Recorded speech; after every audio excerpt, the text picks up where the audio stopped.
Let's see if we get Oh, get it. Welcome everybody to the Daily HiFi podcast. We're having some technical difficulties, and Aaron is doing. He's not doing air guitar. He's doing air. Oh, trumpet. I want the truth to be said. There it is. That's the intro.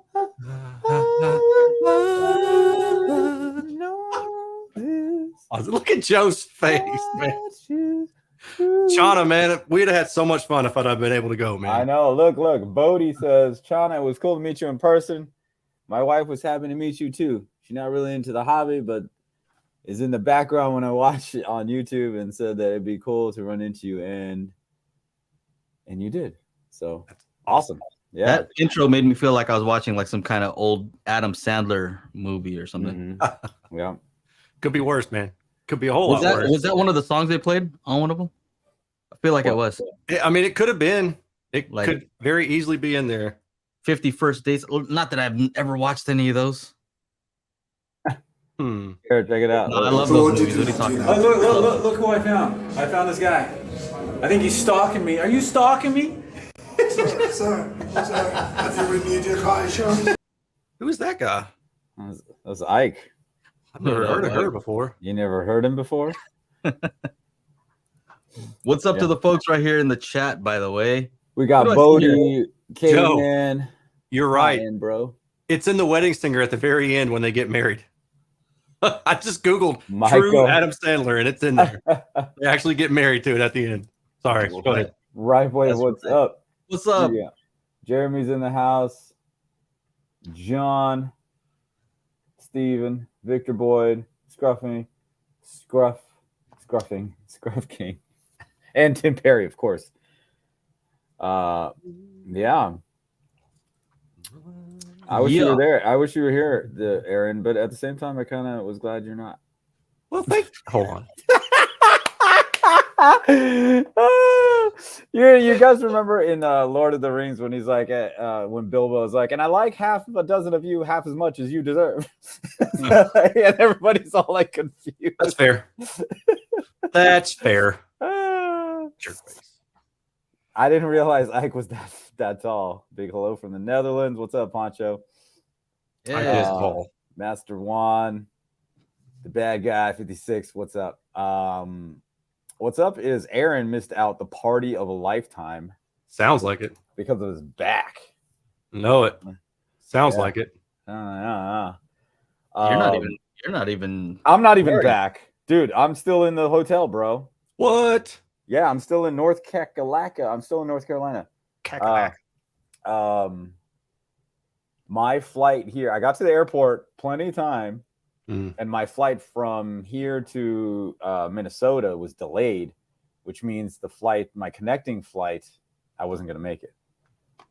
So I was like, why don't I just go to Minnesota then? And I'll take the flight from Minnesota to Reno tomorrow. And they're like, that flight only runs 3 days a week, and tomorrow is not one of those days. I was like, gosh. Yeah. And so the guy tried all kinds of different things, and he's like, "Oh, he's like, stay with me, okay." What did he say? He's like, "We fly you in. When you go from here." I have it written down because like I was trying to. Where is this? No, not that one. Sunday here. We fly you into Austin from North Carolina. Then you take like a 50-minute flight to Dallas. Then. There's like 5 flights. And I was just like, and what if one of those messes up? He's like, oh, then you're screwed. So I'm just like, okay. So we're trying again to tomorrow evening, 7 p.m. Leaving here at 7:45 p.m.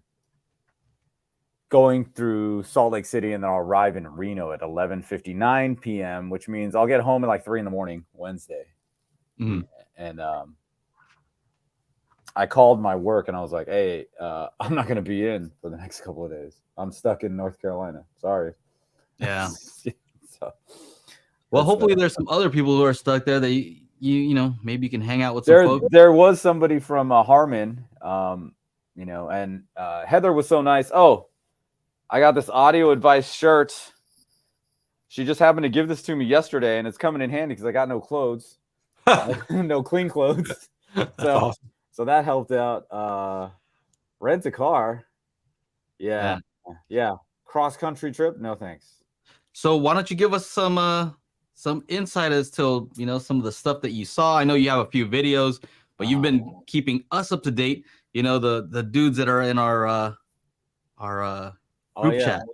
The group so we chat, have we have a special group chat, and you were doing some live streaming there, and it was kind of cool because we were able to say what's up to some people. Like, yeah, here's this, and I just thought that was pretty cool because I can kind of talk to some of the people. I think you were in the Klipsch room. Yeah. Right. So you're showing us stuff. Yeah, that was cool. Quick plug for that, by the way. If you want to join the membership so that you can access that group chat and our after show and support our channel, that's where you go right there. bit.ly/Daily HiFi Crew. And I know Chana loves that. You love that. I hate that. That link, right? I hate that shit. What are we gonna do about that? Here, I'm gonna copy it now. All right. So he's gonna paste it. I'm gonna paste it. And if you don't want to do that, you can also super chat. Yeah. So if you super chat, then we'll be able to see it and we'll try to respond to those as soon as possible. Yeah, all that stuff kind of adds up and it helps us out. That's good. Oh yeah, so Bodie was talking about this crazy stuff that happened to his son. He was telling this to us in person, almost like what happened to my son this weekend. He was supposed to compete in Evo in Las Vegas this weekend. His flights got canceled. He was just stuck in the airport. So I actually taught, and then here, Tech Enthusiasm Jeremy. I met Jeremy. We hung out a little bit, especially at that after party. Oh man, one of our viewers brought this bottle of like $200-300 small batch bourbon. It was so good. Oh man, he's like, hey, Techno, here, have some of this. I was like, oh, okay. Drank it. I was like, damn. And so, and this was we were at a $220,000 TV, right? The full 145-inch, the wall from Samsung. What were we doing? Yeah, playing video games. Just a bunch of dorks playing video games, drinking beer. Or drinking whatever. They had a whole bunch of stuff. So Jeremy says, I almost got bumped on my flight home too, but I would have got $550 hotel and for the food and for the trouble. Oh wow. Well, I hit up Audio Advice and they're like, yeah, we'll set you up over at the Sheraton again. Yeah. Angela has a good idea here. Just fly to LAX. Yeah. Just fly over to LAX. So those flights were all full. We tried. He's like, how can I get to a hub? I'm like, well, if you could get me to LAX, I can stay the night at my mom's place, right? And then he's like, oh no. He's like, oh, I just missed a flight an hour before to, what do you call it? To LAX. Then there was one to Atlanta that then would go to LAX, but then those were the LAX part of it was. Are you still gonna go to that other event? Yeah. I got tickets to Indiana. And when I'm talking to these guys, I'm like, oh yeah, I'm going to an Atmos mixing masterclass next week. They were like, oh, pretty impressive. So yeah, Jeremy it was great hanging out. Boy Genius, we had dinner with him and we hung out.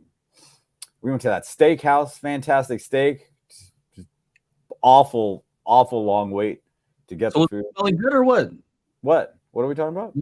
Was he smelling good? Because he showed us in the after show. Remember, he had that whole wall full of cologne. I don't know, man. I don't go around sniffing dudes, bro. I just don't go around sniffing dudes. No, you don't go around. Why not, man? Why not? Hey, man. Nothing wrong with that. That's an insult to him. Yeah, he probably put a little extra. He'd be like, "What's up? What's up?" He's like, "What's up, Chana?" That was the weirdest man hug looking thing. You know what I mean? Yeah, no, I know exactly what you mean. Oh god. Like, hot in here. Did you hear the same directional bass Youth Man heard in the Klipsch room? Man. All right. You guys want to see the Klipsch room? You want to see what that looks like? Yeah. Okay. Show us. I thought it was funny. Why would they bring those speakers though, like those subs? I don't know. I don't know why they're not finished. They look like something I would make. I mean, finally, I was able to. I mean, not finally, but I mean, I was able to hear it. But I mean, let's turn the music if it's off. The same one that we're talking about. Oh, okay. This is a different room. You're showing us a different room. Oh, yeah, no. This is the Klipsch room there. Okay. And I didn't really feel like the bass there was like the greatest. I don't know if it was like the demos they were using. They're huge though. They are huge. Those are just giant subwoofers. And what's up? What's up, Jeremy? He said no extra for dudes. Yeah, exactly. There it is. Sorry. My bad.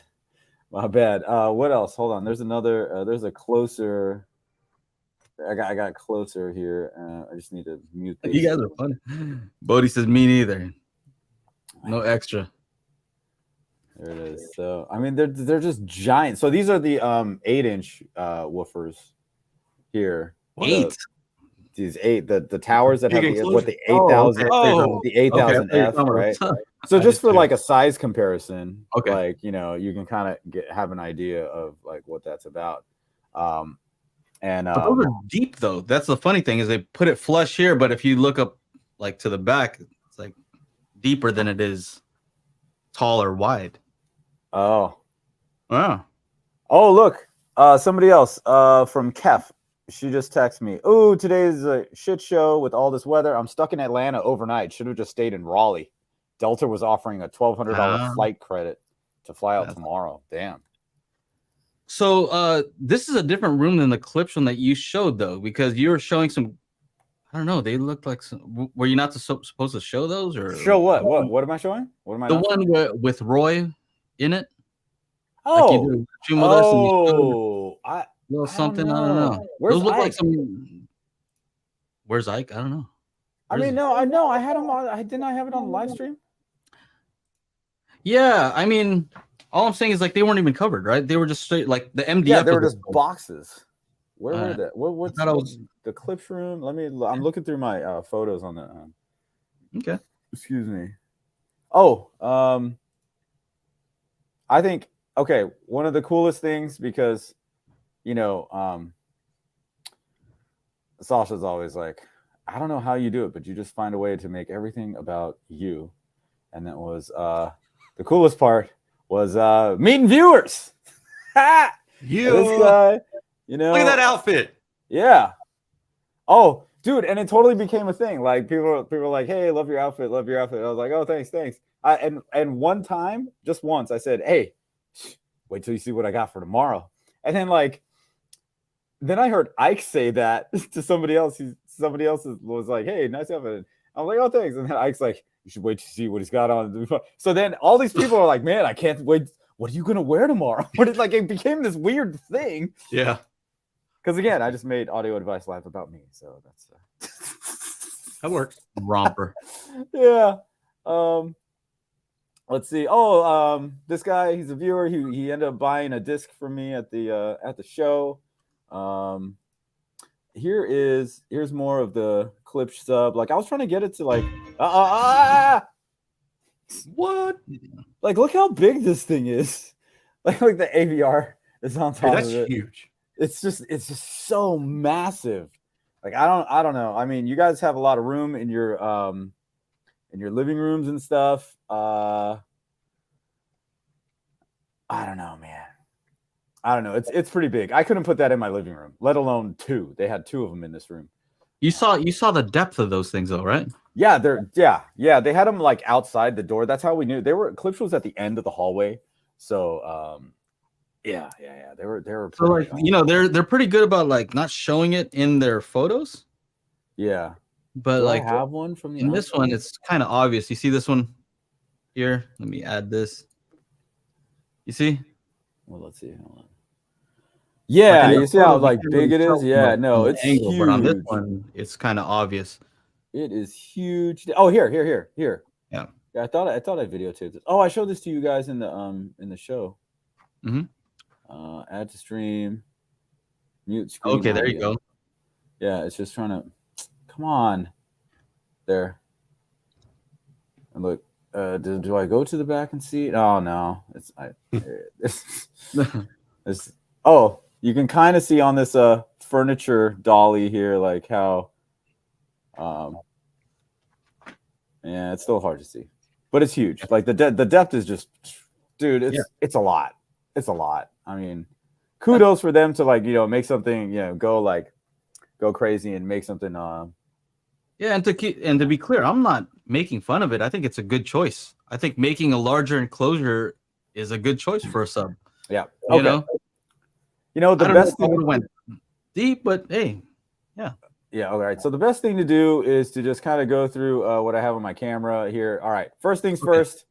I ran into the guitar player and the drummer for an Elton John cover band called the Rocket Man Show. And so these guys were on the plane from Reno to North Carolina. I'm like, oh, are these guys playing in the show? So it's cool to meet them and hang out because, I'm a musician too. In the lobby of the show, we had the Evos, Utopia, something or other, Focal, $280,000. And wow, they were just setting them up. But this is the first time I actually got to hear them. Look, I was gonna tickle the tweeter. I ended up kissing that thing later or licking it. I forget. That's so weird, dude. I was in love. I was in love. So weird. I was in love. Those do look pretty freaking awesome though, man. Yeah, and they were huge. And what the funny part is, like, some people are just like, what, those are $300,000? They're like, I would buy a boat first before these are the Hyphen by Monitor Audio. Look, it looks like two speakers hugging, right? They're like these two drivers are facing each other in the little the metal part.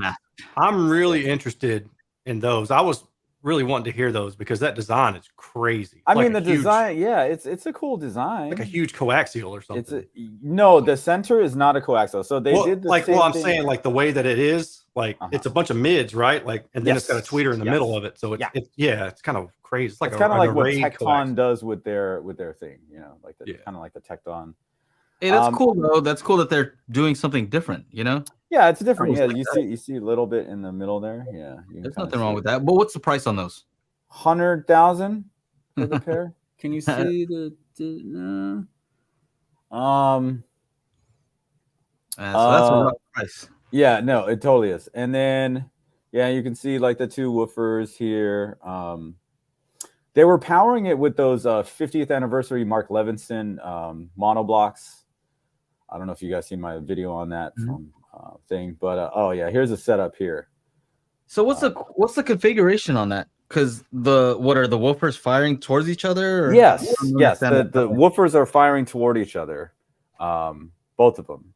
So it's like so basically what happened is they took two speakers and then just put them right in front of each other, and then to test to see if that would work, right? Cool. Yeah, quoted 95K, 95,000. Okay, yeah. But Chana got him into, hey, there's Ike. Ike, you should be on the show, bro. Chana did things to it. Yeah, man. You gotta watch out. You gotta watch out for me at an audio show, man. Yeah, you gotta watch out.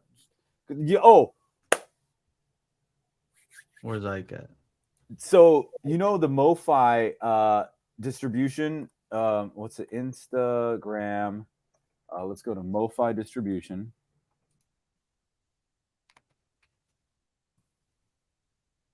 Were they there? Was MoFi there? Yeah. Okay. Yeah, I went and hung out with my boy John Durda. Oh, okay. Durda. Give him a shout. Like Murder Inc. It's Durda. Menage.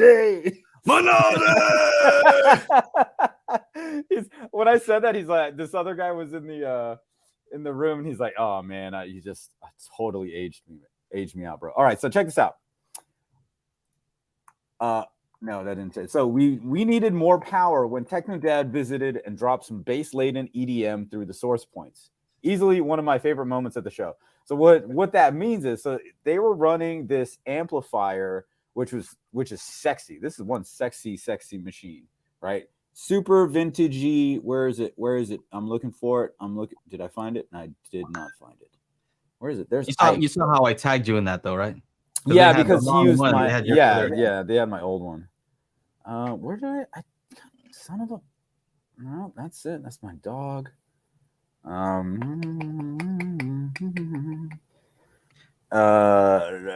It wasn't it the first day? Ike saying that he just got home 30 minutes ago. I can join in 15 minutes. All right, cool. Okay, cool. So anyway, what ended up happening? So they were like, he's not talking about the stuff is fugly. I think that's referring, I think, to the monitor. The monitor art. He's not liking the way that looks. looks. Come on, Fred. I bet you anything if they make a half-an-hour video about it, you'll want to buy it. He just needs a little bit more marketing. He needs a little more marketing. So it was 400 watts into 2 channels. So they have 4 mono blocks in there, right? And Westman, we're not supposed to talk about this. No. What do you think about the Sonus Faber prototype bookshelves? We're not supposed to talk about those. Yeah. We called them Bob because they don't have a name yet. Well, look, did they bring something to the show? Who did they bring the things that he's talking about? Did he bring them to the show, or they talked about it only? No, they were there. I heard them. Well, you don't bring them to the show if you don't want people to talk about it. I don't know, but Sonus Faber, you guys know our boy over here, Will Klein, Mr. Klein. Oh yeah, where's Will? Let me see. Boom. Oh, Will. Oh, dude, there he is. This is the guy, right? You need somebody to run music for your audio show, your demo room. This is the guy. Every demo was music choices were, I think, whatever, garbage, but his you're gonna say something good. Were fantastic. His were fantastic. Okay. Oh, okay. His were good. His were fantastic. Okay. Everybody else is garbage. Yeah. Okay. So, and I am not a huge Sonus Faber guy, but these things are good. These things are really good because Sonus Faber, not really. Everything I played on, and not a whole lot of bass, but these things were banging Stradivari, and they were running off these Michi X5 mono blocks, which have the beautiful display. Come on, show the speaker, Chana. Come on, what the hell's wrong with you? There it is.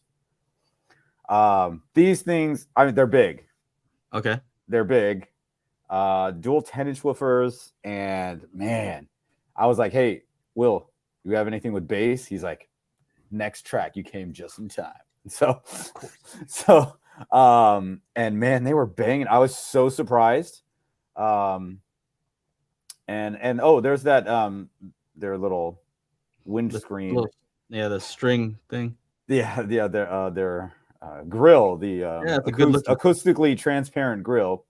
I ended up doing an interview with Will on Saturday, and so that was that. Are these let's remove these people's business cards. Holy shit. Just only put it up when you have something to show. Okay, yeah, that's a good idea. So you guys have any questions in the chat? Let us know. I think there is, because I've gotten all my questions answered. I've got a quick question, Chana. Who was the Kef person that you were talking to? Was it Stephanie by any chance? No. Okay. Samantha? No. Okay. All right, I need to focus. The coolest part about I had no idea what was going to happen in Audio Vice Live. I don't know. Joe's trying to make sure if I got into a fight that Ike was there to back me up. And no, actually, no. Hold on. Ike was there to make sure you didn't start. Okay. I thought he was there for. I'm not worried about I'm worried about you making something happen. You know what I mean? Wasn't that the Little John song? Don't start, no, there won't be no. Yeah, exactly. Yeah. So the coolest thing, so I had no I didn't come last year, whatever, and I didn't when I saw the list of Dolby Atmos setups, I was just like, this is a lot. I don't know how is this gonna work. The hotel let them install speakers in the ceiling. What? Yeah. What are you talking about? Oh, yeah. Do you think they got to keep it though? They're like, we'll no, install no. it. It's you know, it's like one of those drop ceilings, so they can just replace the square. Oh, all right. If they need to, okay. right? So, Interesting. The Focal room, storm audio amplification, Canta 2, you know, pairs $10,000. They had 9 of them. Mm-hmm. They had 8 of them, and then some giant center channel from a different line, like a Utopia Center BE or some outrageously priced. $50,000 Barco projector. I don't know what the screen was, maybe a Stewart or something like that. All said and done, $240,000, 9.4, you know, 4 subwoofers, 0.4. Okay. Duvalier had 2x4 wood coming out of the ceiling. All right, how about this? Instead of showing don't do this whole, you know, show and tell thing. You know what I mean? What?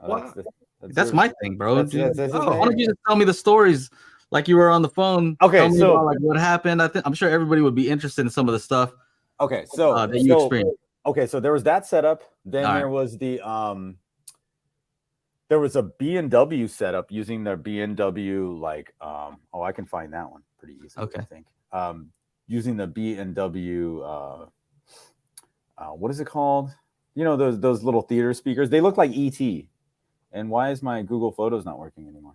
Okay, so I'll look for that later. But there was that, and they did a 914 as well, or 944 as well. Definitive Technology had new speakers. They did a 946, and a person just said the Storm Focal room was most impressive. It was pretty nice. It was pretty nice. There was one room I think I liked a little bit better. Ike, I don't think you got to hear it because I heard it on Sunday when you weren't there. Then there was the Kef and Sony room, powered by the new Sony receiver. They did a 714 or 744, and then there was the Monitor Audio, which did a 744 as well. And I gotta tell you, I was the most surprised about that. Like, that was the biggest surprise. Okay, hold on a second. What was it connected to? Also, Trinov. Okay, so we need to know the speaker matching also, because I think in these situations, yeah, of course you have to have good speakers, but in these weird rooms, you said like they're kind of like sometimes like there was no room matter a lot. There was one wall that wasn't there for the Sony Kef. There was one wall missing, meaning you just went into the other part of the display. For the Monitor Audio, one side with those weird speakers that Fred loves and he's gonna buy soon, and then the hyphens, and then on the right hand side was the Monitor Audio run by the Trinov. Oh, and they had the GZ380, the $80,000 Sony projector attached to that setup. Did you say the Jeezy? Yeah. Young Jeezy. Young Jeezy. Oh, it's just Jeezy now. He dropped it. he's old. He's old. He dropped the young Jeezy. Yeah. Now he's just old Jeezy. I think elder Jeezy. Mature Jeezy. Fine wine aged Jeezy. Silly. All right, so you got these rooms that, you know, multiple speakers. So just once again, what are the speaker combinations? Speaker and pre-pro amp combos. The Focal one was Storm Audio and the Storm Audio amplifiers. The B&W, I believe, was the Denon. I think. Wait, Storm Audio and what? Storm Audio Focal. Okay. Storm Audio Focal, B&W Denon, Definitive Technology Denon, Kef Sony, and Monitor Audio running from the Trinov, but they're powered by Monitor Audio amplifiers. Oh, okay. Yeah. All right. Another interesting side stories. Some of these people's freight deliveries ended up in New York on Wednesday. So somebody had to fly to New York and then drive the thing down to North Carolina the next day or whatever. All right. So then from there, let's see. So those were the rooms, and they all had their own issues, right? And so they were like scrambling. John from Trinov was there at the Monitor Audio room trying to do the calibration. This cool dude, Matt from.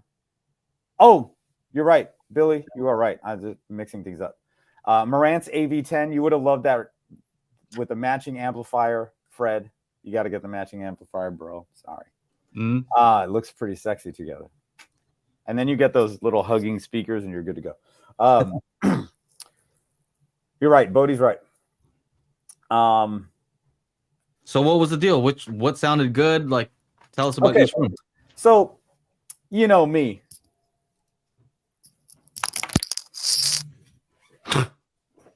You know me. I'm out. You know him. All right. I'm the kind of guy that brings his own Blu-ray player to the show.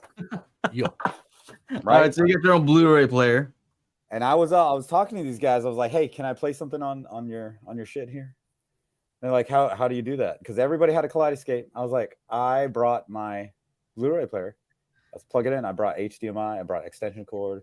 Boom, remote control. So the first one that I got to do this on was the Kef Sony room, and man, it was so cool to hear my Atmos mix on a system that's big. Right? Oh shit! Thunder! It was raining. Oh my gosh.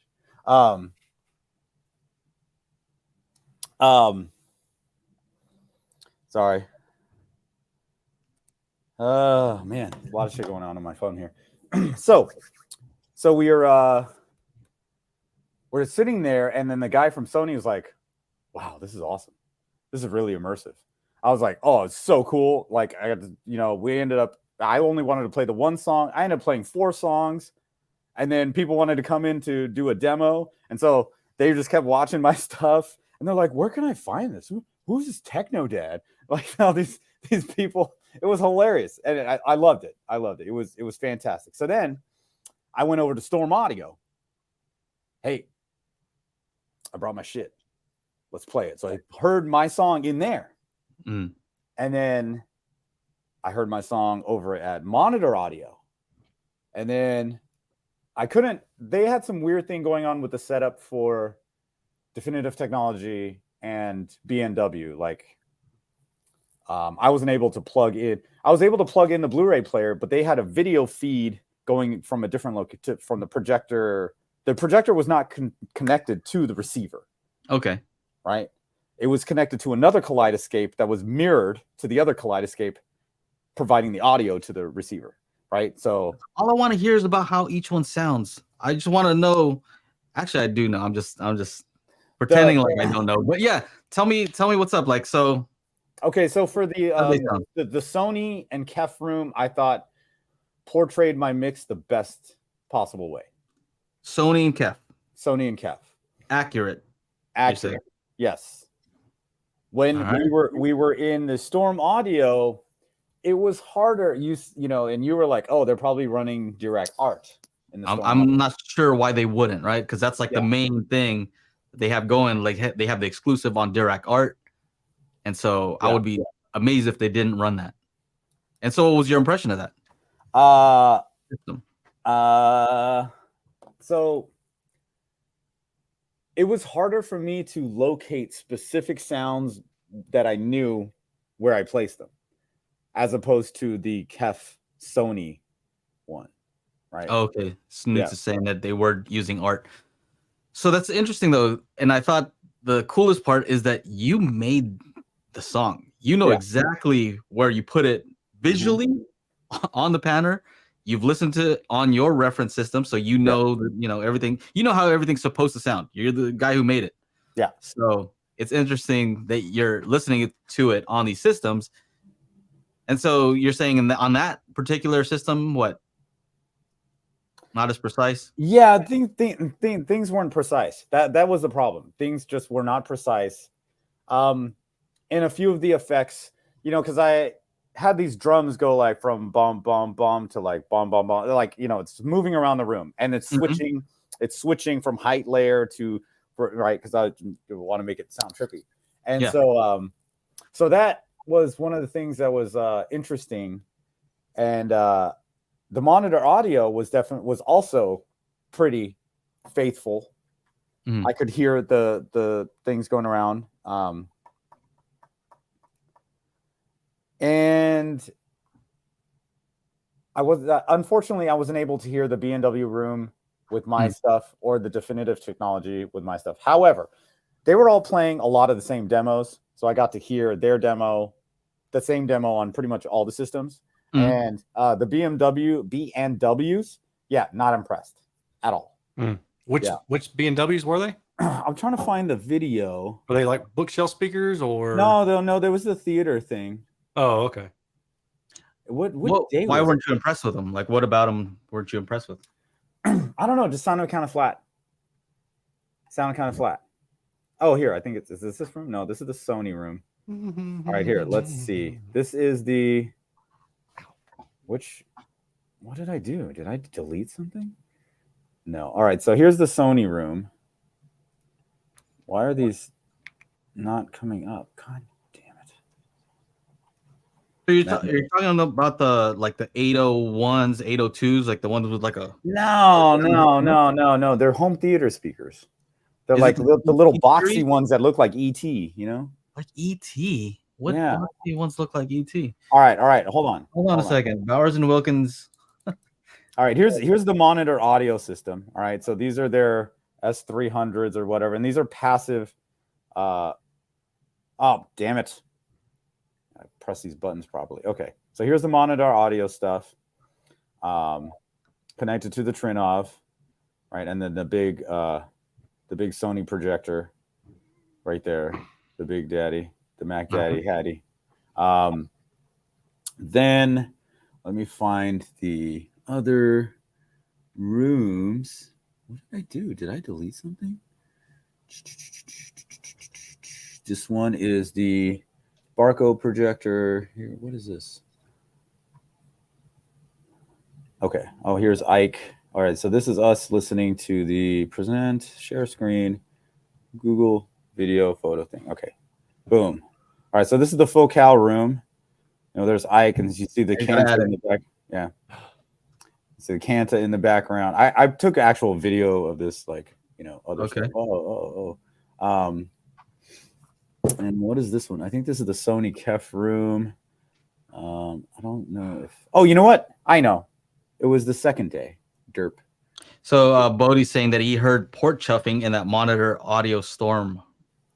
Really? Oh, that sucks. You know what? The monitor audio one, there was something up with the vocals either were boosted. Okay, so here's the Sony room, Sony and Kef room. The vocals. So in the they would play the Never Enough from Greatest Showman, right? Everybody was playing that thing, and so her voice was like way boosted, like in a good way, right? It was like upfront, boosted, and it just sounded better. It just sounded better. The bass. So they remixed it, or what? They remixed it with their own EQ. I'm not sure. So this is the Sony Kef room. There's Ike over there, and so you know it's a fairly large space, you know. And then there's my dumbass, yeah. And let's see, what is this one? Yeah, man. But you're saying that you like the way that the monitor. I did. I like. Yeah, I didn't notice a whole lot of crazy stuff on the low end. I was more enamored by the like mids and highs and the way that the vocals were working out. Okay. Now you were also saying. Okay, sorry. Go ahead. No, go. Yeah, whatever. Go. No. I was gonna say. You were saying something about like how the storm audio room. How like something was happening with the bass. Like the bass. Yeah, dude, the bass. The bass there was fucking hitting. Holy shit, 410s, and it was just boom, boom. I was like, damn. What do we need 15s for? Like 410s subs. 410. 410. But what were They were full cows. They were like full cow subs. There's not like a crazy. No. Wait, hold on a second. Well, each speaker was what size? Each speaker was a floor standing speaker.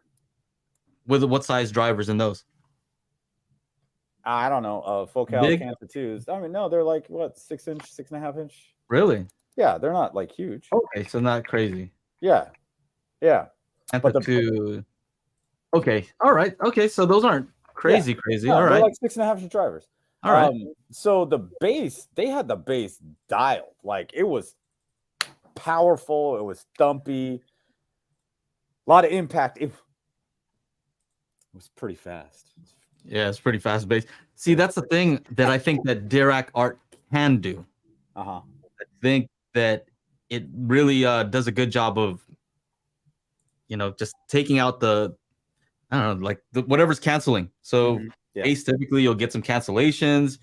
It fills all that in. It uses all the speakers to fill in the bass. And so I'm not surprised that you said, man, the bass sounded crazy in here. Because you're saying they have a big room. One side, there's no wall. So there's definitely going to be some issues. And I think that art can help with that. Active room treatment can definitely help with that sort of thing. Yeah. But I think, also active room treatment, in my mind, is very similar to what we're doing with multi-sub optimizers. So you've heard me talk about MSO and how we're using multiple subs to, work together so that you have the smoothest possible response. It's kind of that, except that they can use all the other speakers, not just subs. Anyway. Yeah. So you kind of did you hear that aspect of it where it just like sounds like smooth bass, fast musical bass? One thing I was telling Joe, he's like, "Well, how would you describe it?" I'm like, "I don't know. The monitors were just more musical." I was like, felt like such an asshole saying it because I couldn't describe it in any other way. Master Juan says, I was told that the KEF were running directly from the Sony 7000 ES. Yes, they were. So the Sony was running it. I did an interview with the guy. And again, this is all like, these rooms are not ideal. So will this translate into your home theater? I don't know. So it's still kind of in that like zone of like, well, can we, my question about those things is whether it's the speaker or the room correction that we're listening to. And like, the guy from Monitor Audio, because I said that too. I'm like, what is that? The speakers doing that? Is that the? He's like, well, I think it's the speakers. I'm like, oh, of course you do, right? Tell him to go get the Marantz from the other room then. Yeah, I don't know. This was that cool little vintagey amp. Oh dang! I'm talking about. Oh, that's kind of cool. Yeah, wild looking. Yeah. Who makes that? This is a MoFi. This is a HiFi Rose. HiFi Rose. That's okay. That's a bass knob, dude. Those that's cool. I played some stuff and I thought it was gonna bang on those 10s, and it didn't until I turned up the bass. I like look at this thing. Look, that's what turns the like level. That's the volume control? Yeah, that's good. That is the most wild. I love it. What HiFi Rose? I gotta Google that. I love it. Do you know what that is? Like what they would call that, Chana? That's so smart. I took a picture of it. It's $7,000. I mean, all right. Well, see y'all later. HiFi Rose. Yeah, no, they make some cool stuff. A lot of the other stuff is more digital though. Like they have cool screens where you can, have some VU meters and stuff on it. But that's the first time I've seen that. Their stuff is pretty cool. I looked at buying one of their, I guess that's one of their DACs or whatever. And the one that I wanted was like $3,000 or $4,000. I didn't know that was the price. I was just looking at what they have, and I was like, "Oh, that's the one that I want." And then I looked at the price, and I said, maybe not." Yeah. Man, I wish I was more prepared for this. The thing that I really loved the most was the HiFi Rose 150. I want one of those badly. Like I wanted the 250, but when I saw the 150, I was like, holy shit, I got to get this thing, but it's like $5,000. Where's Rel showing off their 3D? No, Rel had a room up here with Wilson Audio, and they had they had 6 subs like stacked, kind of thing. Is this the Daily HiFi podcast? Is that what we're? Oh, here we are. Okay. So, let's see. No, Rel. Somebody's saying where's Rel showing off their 3D home theater bass and subwoofer stacks? They were not. They were not. They were I'm not. They just had a 2-channel room here on the 14th floor, and throw this on here that real was fast. Well, that's a terrible view, but well, my goodness, when I'm trying to zoom in, it zooms out. This is the most ridiculous. Anyway, I was just wanting to see. Oh yeah. It looks like a toaster, dude. What the heck? Those are just vents. Yeah, those are vents. Yeah. What? Yeah. So here's the Wild. this is the setup they had for MoFi. Those things are huge, man. Those 10-inch ones, dude. Huge. Yeah. How'd you like them? They sounded great once I turned up the bass on the actual the amp. Oh, so what that post was from Dirta. My song, I clipped the amp. Oh, okay. They said they needed more power. So that amplifier has 4 monoblocks in it, 100-watt monoblocks, right? So if you want to get, 200-watt monoblocks for each side. But since they had both speakers hooked up, they had 200 watts going to the 8-inch left and right, 200 watts going to the 10-inch left and right. But they can bridge them so you're running 400 watts into each side, one speaker. So they were like, we're not going to need this extra power. And then he's like, of course, Chana, you come in. And we did need the extra power. I was just like, so that's what that post was on MoFi's Instagram account. Well, remember what it said? I forget what it said. What did it say? Please don't mention the amp clipping. I think it says right there. Yeah. We needed more power when Techno Dad visited and dropped some bass laden EDM through the source points. Easily one of my favorite moments of the show. So yeah. Yeah. So yeah, that was the MoFi room. De Villiers had a 514 setup. And let's see here. It was the phantoms, the big phantoms were like the left and right. Oh, there's me playing my song. And then the little guys were like the center, and then the surrounds and the 4 heights. So that was kind of cool to see that. Stop sharing. And that was an interesting one. I ended up using showing them the disc, and they really liked it. So they got a whole lot out about the disc. Our disc. You showed them the disc. The disc. That's right. Because I brought my Blu-ray player. Was it round? Mm-hmm. With a hole in the middle. That's right. That's right. We talking about your donut? Yeah. Hey, speaking of that, how did your flight go? Oh, okay. I carried this thing around with me the entire time. Yeah. I can confirm. Like just when you needed to demo, you would use it too? I just sit down. Yeah, I'd have to sit down. Yeah. I hear you, man. There's nothing fancy about it. Nothing fun about it. Yeah. Yeah. Let's see here. This is So was the disc able to help some of these guys make their system sound any better? Because I know a lot of times, like, you'll do these events, and like you're saying, you don't have a lot of time to make sure everything's correct. And that's the thing I like, is that it's super easy. Like some of the tests are just straightforward. Like, is the sound playing out of the correct speakers? Things like that. Yeah. So I showed him the disc. It was pretty awesome. This is the wall TV, $220,000 TV, playing video games, 143-inch. This was at that like after party type thing, after hours, and yeah, that was fun. Yes, we'll end up doing a live stream. I was bugging you, like, come on, dude, do a live stream. The timing was as soon as Sunday came, I just started like filming stuff and needing to, like, I had to wait like 4 or 5 rounds of what do you call it? Of demos to hear my demo. Right. And then I mean the coolest part was all these guys are like, hey, can I play this at Cedia? I was like, yeah, sure. Yeah, go ahead. Like, how can it, what file format? And the one guy's like, wait, it's an MP4. I think I can put MP4s on a Kaleidoscape.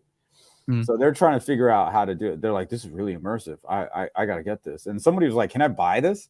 I'm like, I can't really sell it technically. He's like, I mean, I can give you some money for it. Nobody would know. I was like, well, I guess. But it was pretty cool in that aspect. But yeah, man, I was like, I was impressed by some things, and some things I thought I was going to be impressed by, I was just not impressed. And it was very eye-opening. So overall, like, the show is very cool in the fact that even people that are not industry people were able to, you know, check out all this stuff. So that I think is the cool part about it, because you go to CEDIA next month. You know, they all have to. It's on a trade show floor, so they all have to build a box to demo all this stuff, right? So when they do that, like, you know, it's kind of weird, because it's like, you know, will it be an accurate representation of somebody's home theater? You know, no. Which one is better, in a hotel conference room? So this one was more like an open layout, and they had what, dividers or something like that? Where in CEDIA? That's what CEDIA is. Here, here was more like, okay, this is one room. Okay, here's another. When they did the 2-channel stuff, it's like a hotel room, like this one. You know? Okay. It's in a hotel room with like a bed and shit. You know, they just take all that stuff out, right? Just like at Expona, you know. But they had bigger rooms for some of the home theater things. So for the home theater things, they were all in like ballrooms and stuff, except for SVS. SVS did a small 512 in the bedroom. Klipsch actually didn't do Atmos. That room that you saw was it was just a 5.2. Okay. That's all they did. Yeah. Right. So yeah. Let's see. Anything else? Anything else? Like JL Audio. Garmin Audio. Yeah, I just saw that. That's crazy. Garmin Audio. So JL had a couple of 12-inch subwoofers that were banging. Yeah. Banging. And they were like, they also did this technology presentation about the Tune software. Yeah. Right. And yeah, so I mean, it was pretty cool. They wouldn't let me play any of my music though. Should have let me know, man. I know the people. You know them now, yeah, right. I could have taken care of it for you. Brett Haynes was there, right? Haynes. I don't know. I forgot their names. He was there. They didn't have any business cards for me to take, so I don't know. The one thing I did when we listened to all the 2-channel stuff was play the same song. This Deadmau5 song that has all kinds of different bassy, sweepy, rhythmic-y, noisy kind of stuff. It goes pretty low, and it just has a lot of elements that you wouldn't normally hear. So, we heard the Neolith, the Martin Logan Neolith. Oh yeah, yeah, those big giant ones, $150,000 or whatever. So I played that song there. I was like, damn, man, the bass in here is awesome. These speakers rock. And he's like, oh yeah, well, we have 2 subwoofers in the back. Well, you just ruined the whole thing for me. Thank you. So I'm like, I think one of the biggest surprises was ELAC. ELAC had these tiny speakers. I think 2,000 each. So 4,000 for the pair. Affordable. And like, they were banging. I was like, I was so surprised. I walked in and Chris Walker was like, oh, hey, Chana. I'm just trying to tune this stuff. I heard the bass from down the hall. I was like, what is that? You know, I was just kind of like wandering around. This is before the show. This is Thursday night. Where is it? Here it is. Here's and these things are tiny little guys, tiny little speakers. Let's see. Not even like 4 feet tall. See, that's my favorite part, is like seeing you walk in and like the reaction, like, oh, what's up, Chana? Yeah. These things, and they have these dual. So Mark Henninger, yeah, there is. Mark Henninger and I were in this room on Sunday, and even Mark was like he turns the sub off, he turns the sub on, and then Mark's like, well, I don't get it. Do you want me to buy the sub or not? Because you couldn't tell. Like, it was so like, yeah, you could tell, but not. It wasn't so drastic. it was just one of those things. It was just one of those things, you know, as they were, and they're tiny. They were so small. I was like, these things are cute. Can you send them over? Let me look. He said it's part of their German line, so they didn't it's not stuff that we would normally see. How was karaoke night? Master One asked. Hey, karaoke night was not bad. I went with Don Dunn, Shane, and I forget the other guy's name. But it was actually they were trying to go to some bar, and then like we just happened upon another bar that was doing karaoke. We just went in. That was Thursday night. This was before everybody got there. He has to use a donut after the doctors remove the haters from his ass. Yeah, pretty much. Eli Bella. Do you remember if that's the one? Bella. I don't know what the name is, dude. They look like. Is that what they look like? This is what I know. 2,899 a pair. I mean, each. I thought it was a 2,000 or 4,000. Maybe this is a different one. He says it's the entry level of the German line. Okay. And then the subs were like dual 10s. But they ended up taking it. He had 2 subs hooked up, but they ended up taking one of them out. It was just too much. Oh, it kind of looks like this one, doesn't it? Yeah. Was that it? Well, I don't know. How tall is that thing? That looks a little bit different. I don't know. Okay. I'm not sure. I'm not 100% sure which one it was, but it was great. I'm sure if I email Chris, he'll tell me. Okay. But those were great. What else was great? What else was great? What else was great? I mean, the whole thing was kind of cool.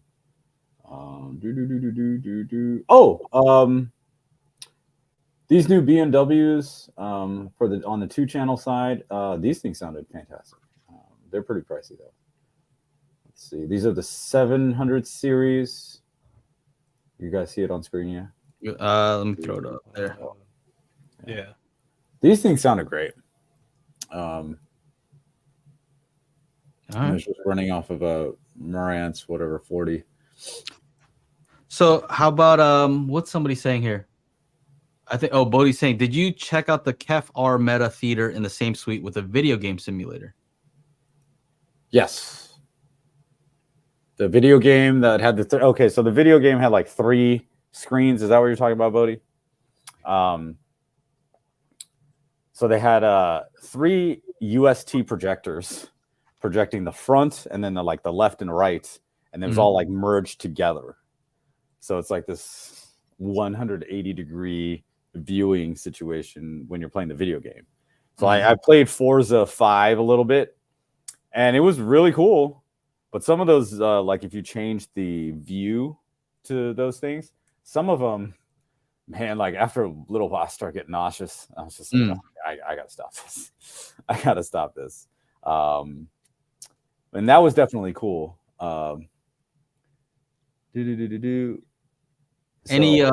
Any video stuff that you were like, dang, that looks pretty crazy? Because you have a nice setup at your house, but it's not 140 something or whatever. Dude, you know, the screens were the video part of the screens were great, but like I'm like, is this? Can I even tell that it's 4K? Is it just so big? It's like 1080 plus. Okay. Like I don't really like the detail I see in my OLED. Like were the rooms dark? They could be. They could be. Okay. Like definitely in the Storm Audio, they closed the door. Oh, dude, there was this whole thing on Sunday, and that's also what took so much time for me to play my stuff. Was that they had put gaff tape and like some stuff over the exit sign, because the exit sign you can't turn off. It's a big red exit sign. So like they had to break out a ladder and then get up there and fix all that. And so they were trying to make it like pitch black for that Barco projector, right? Monitor audio, they turned off all this stuff, and they turned off everything. But it's hard to get a demo in there because people wanted to hear the hyphen. I see. Right. And then the Sony room, they kept turning it on and up and down, up and down. When they were trying to give a demo, they would turn it down because they had a $30,000 Sony projector there in that room for the demo. And oddly enough, you know, the Kef kind of had the, you know, least expensive room, right? I took a picture of it, and the cool part was what Audio Advice did was like there was a QR code. Obviously, you know, they're trying to sell this stuff, right? So there's a QR code outside every door, and you like anything in there, you hit the QR code, and it brings up all the products. Oh, that's cool. So that's a good idea. That was a good idea. Yeah. Yeah. So that was kind of cool. So this is the Are you guys able to see the most recent chats right here in StreamYard? Because I'm not seeing them.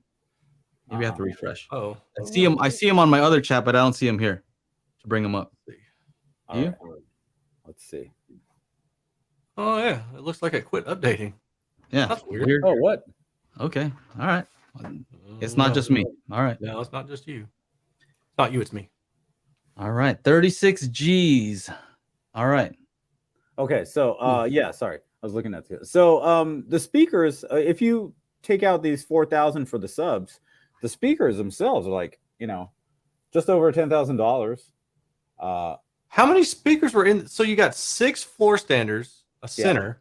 So that's 7 channels. Oh, and then the others are all the 4, like the highest or the Atmos stuff. Okay. And then and he was saying like if you know you don't have to put this $30,000 projector in there, you know, you can put a $5,000 projector in there.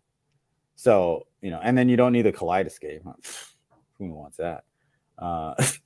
So yeah. So this was probably one of the least expensive of the home theater rooms, except for obviously the SVS probably had the least expensive with the 512, and they were running the Denon 6700H.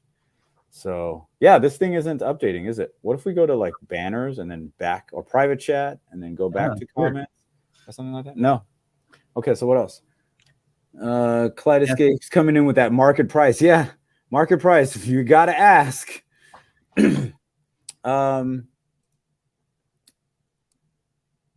Not impressed with the Kef theater in the room with the gaming rig. It was only 2 speakers and 2 subs.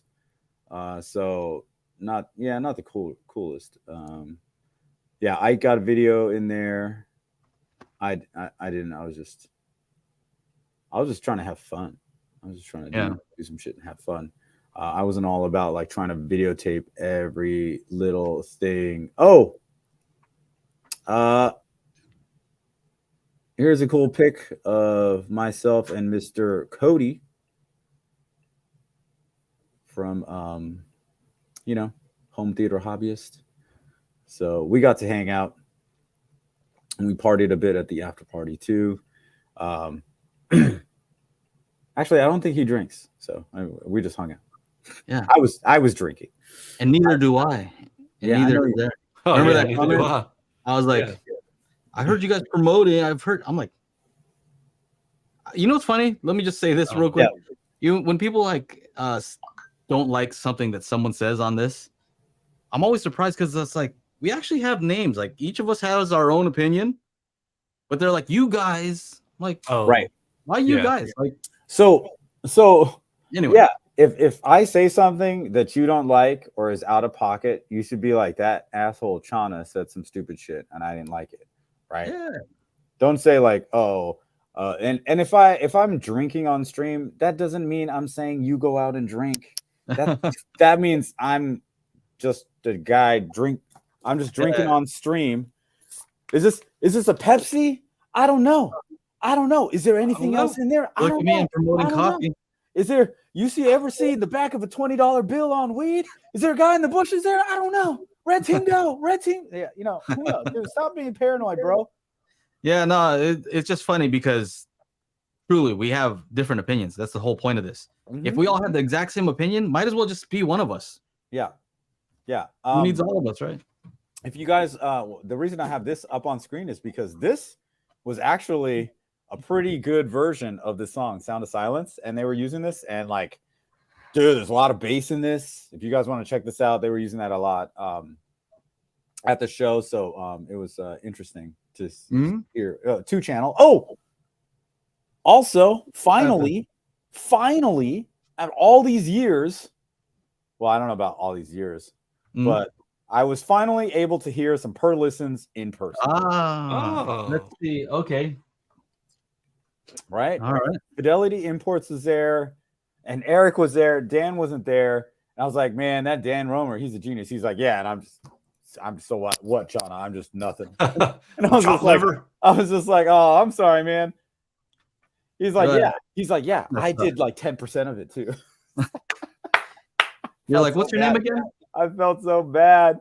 Oh man. Yeah, nah. There's others involved there. Yeah. Which ones are those? Are those the R or the S? These are the S. Okay. These are the special ones. Yeah. S stands for cheap. No. Isn't that the R? No, I was just kidding. Oh, okay. Yeah, sorry. Yeah. So these things, man, God, I don't want to say it. They're just good. Say it, man. They're just good. Is that the best you can do? See, that's why, you know what? That's why people watch those other channels, bro. Now I know. I just realized just right now, because we're like, hey, how'd they sound? Oh yeah, man, they were good, real good. And like, if somebody just wants to be, so, they're like, come on, tell me about it. So, some of the best speakers I've ever heard. Okay, there's some of the best speakers I've ever heard. Can you just make something up for me? You know what I mean? Even though I was sitting in my donut, oh, my butthole was quivering from that bass. They were bringing the chocolatey bottom end. Okay, all right. What else? Bringing the chocolatey bottom end. I heard that little angel sparkle. Watch the views go up right now. Watch. Angel sparkle. Keep going. Right? Okay. Angel one right now. Singing to me in the high frequencies, and I was just like, He but you gotta be serious. You gotta look straight at the camera and say it with full no smile, nothing. Just no smile. No, just serious. Like these exactly were the best speakers I've ever heard. The amount of bass coming out of them was unreal. You have to experience them to believe in them. All right. And now I must shoot myself. What? Well, I got dark fast, man. Whoa. I didn't know what else to say. I can't throw it in the chat GPT and ask. Yeah, that's true. Throw it in there. It'll get you something nice. If you are interested, they did have this in wall, and man, this thing is heavy. Oh wow. Yeah. This thing is that new? I don't know. Newish. Okay. But man, these speakers are legit, dude. These things are the truth. And yeah, if you can afford to get rid of a kidney or two. Yeah. That's the thing, is they're not cheap. They're not cheap. But I talked to them. I'm like, yeah, just send me some of the stand manners, I'll check them out. No big whoop. No big whoop. I'll check them out. You just send it over. Ain't nothing but a thing. Yeah. Not on the, I agree with Chana on the per listens, not on the chocolatey feelings, but they are amazing. I forgot to check out Blue Sound. People laughing at me.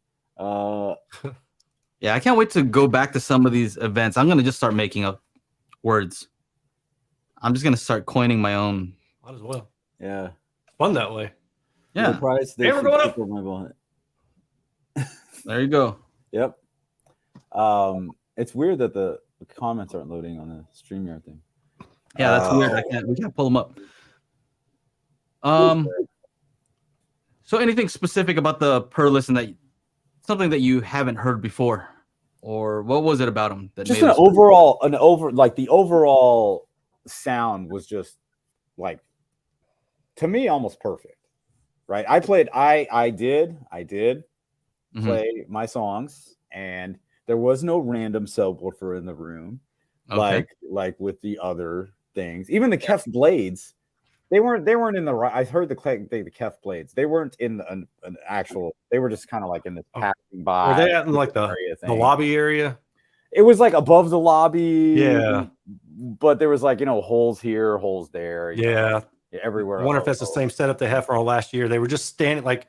You couldn't really even demo them because people were just walking by all the time. They had a wide open area. And my girl at Kef, I was like, hey, let's play this Dead Mouse track. She's like, is that Dead Mouse 5? Do you know how many people call him Dead Mouse 5? Dead Mouse 5. I'm like, okay. They're not hackers, bro. They don't know hacker speak. So somebody was like searching the song name. I'm like, it's 10.8, and he's typing in TEN space POINT. I'm like, no, like 10.8. Like, so you just played it, and I was like, are the subwoofers on? She's like, yeah, the subwoofers on. I was like, I'm like, well, I guess this is not really the place to demo them. She's like, no, not really. But, okay. I mean, they're just there, and they had music playing on them. It's just like the focals that were in the lobby. It's just kind of cool to like check them out. I think you just made me realize something, and I'm partially joking, by the way. But you know, maybe maybe we need to lower our standards, right? Because if the speakers are perfect, then it's just gonna sound like your reference. Like your song is not gonna sound especially anything. It's just gonna sound exactly like you made it. So you're like, yeah, sounded great. There's nothing wrong with them. But if we lower our standards, if we just like, if our standard is low, then we'll like really be surprised when it actually sounds good. Good. How would you do I guess. Is that how that would work? No. Ike said they sounded very mature. Is my best way to describe the Pro Listens. Mature. Yeah, I think I think that's good night, Simon. It's 1 a.m. over there. Okay. It's 8:12 over here. Holy crap. Oh, 1 a.m. You're in the UK, aren't you? No, 1 a.m. Yeah, 1 a.m. Yeah. The vinyl guys took over the listen setup while I was in that room. Like nobody knows that song. I'm out. Yeah, Ron. Like they were setting up the vinyl player when Ike and I were there, and then we just. What do immature speakers sound like? That's a good question. I don't know about immature, but there were some miniature speakers at Kanto. I don't think I took a picture of them, but they're tiny. Those things that they're gonna send you, Joe. Okay, yeah. And it's funny because like they are so small, the 3.5-inch woofer or something, like they're like tiny. Mm. And it's like $350, but then they have a subwoofer to go along with it, and it automatically puts on like a 100 Hz crossover or whatever when you plug in the sub. And like for like a little bookshelf, or not a bookshelf, but a desktop situation for like $700, pretty damn good. And I was just like, okay, so like I'm like, well, isn't that going to cannibalize Tuck a little bit? And they're like, oh, well, Tuck is a different form factor. It's a lot larger, and it's different. Right. Yeah. And then if you wanted the sub with the Tuck, then you got to like, but that was definitely cool. Like in this whole show of where everything's expensive. Yeah. You have a company like Kanto, and then they had all their speakers there, the YU4, the YU6, the Tuck. Yeah. This new one, I forget what it's called. Aura, yeah, so you DJ'd those speakers, right? Yeah, the Tuck, yeah. I was DJing on them. I used my drum machine. Yeah. It's very satisfying when you hit a button and the woofer just go boom, boom, and you just go bam, bam, bam, bam, bam, bam, and the woofer just blah, blah, blah, blah. Isn't that a song by the Big Timers? Yeah. Then I heard boom. Then I heard boom from the amplifiers. 415s didn't see no wires. That's what I miss those days when the songs used to talk about car audio systems. Yeah, they don't talk about that anymore. They're like big bass boom. There's nothing to talk about. They don't do it anymore. The boys with the boom, or BB Photo says, as a comparison to Per Listen, if you get a chance, get your ears on the Borison Acoustics Model 01 stand mount or the Model 3 floor stand. Okay.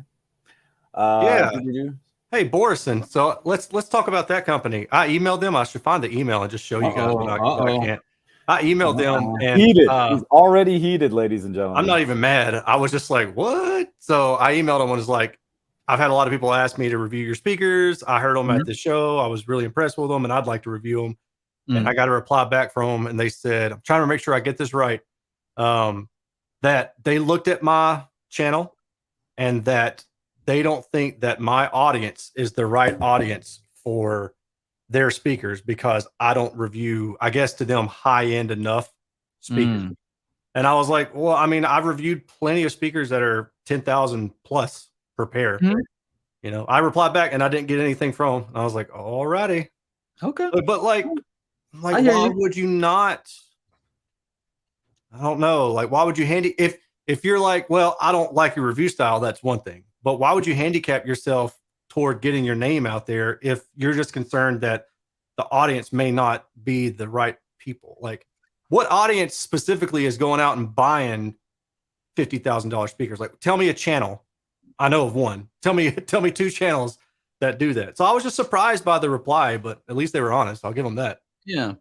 So I've met Dr. Shu from, HSU subs. Yeah. And I said, hey, I have a channel. Can I take a look at some of your subs? People are asking me. And he's like, no, I'm not really interested. That's it. And I was like, okay, well, that's cool. So when people ask, hey, why don't you review these? I just say, well, he respectfully declined. Like, it was pretty respectful. Like, no thanks. And that's cool. That's fine. He runs his business how he wants, right? And that's okay. But I think what they said about your audience not being that's a little bit weird. Like, as if they know exactly who your audience is. Yeah. I don't even know who my audience is. So how do they know? Right. Yeah. I mean, I know a lot of people that went out and bought the Dutch and Dutch 8Cs after my review. Like, they would reply, oh man, this is great. This is what I needed to kind of put me over the edge. I bought them and I love them. Yeah. I mean, so people are buying stuff. Yeah. Anyway, I just thought that, you mentioned them and I got triggered.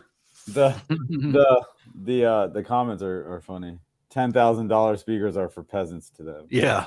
And you're like, your audience, they are the poors. They are the poors. You know what how it sounds to me though is I don't want that thing on the Klipsch. Yeah, that's how I interpret it. Yes, that's fine. Like, if that's what their rationale was, that would be okay. You want them to say that. I don't want it on the Klipsch, sir. I would just, if that's what it is, but I think they were serious. I think that's what I'm going to pull it up now. What if they would have said, you know what, our speakers don't really measure that great, and no,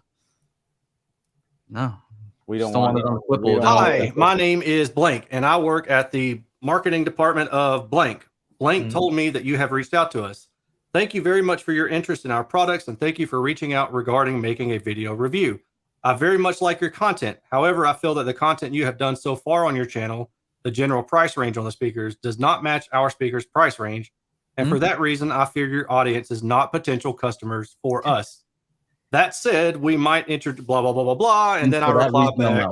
I reply, I understand. I'm aware your products are rather costly. And then I pointed out that I reviewed $10,000, $20,000 speakers. And then I was like, and basically you're getting free advertising. Yeah. All you got to do is send me speakers and then I'll send them back to you. I didn't really understand why they were concerned about my audience basically being too broke to afford their speakers, but that was just a really odd reply. And I'm willing to bet that's the only time I'll ever get such a reply. Yeah, that's just like, wow, that's a way to go. Like, I don't know. My feelings weren't hurt. I mean, it's one less thing that I have to review, and it's not like I'm going to buy them. Totally sounds like your feelings are hurt, bro. Not gonna lie. It does. It does sound like it. It's just, like when people say things, I'm just like, did you think about that before you said that? Like, is that really the message that you want to send out in public?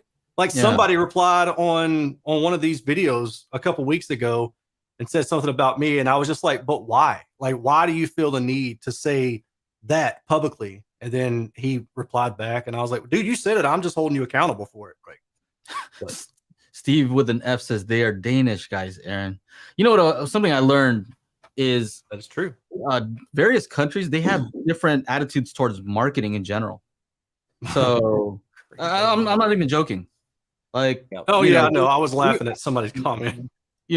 Here we're all about marketing. We're just bombarded with ads. It's just what we see, what we grow up with. And I think other countries are a little bit more where that's not cool to be so upfront, right, with their marketing. Speaking of this, I was talking to Chris Walker, Thursday night before the show, when I stumbled in because I heard all this bass and stuff. And he's like, you know what, Chana, I want to send you a pair of $15,000 speakers. I'm like, okay, yeah, I heard the story. So this is kind of the flip side of what you're just saying, Aaron. I'm like, Chris, dude, I don't think my viewers got that kind of money to spend.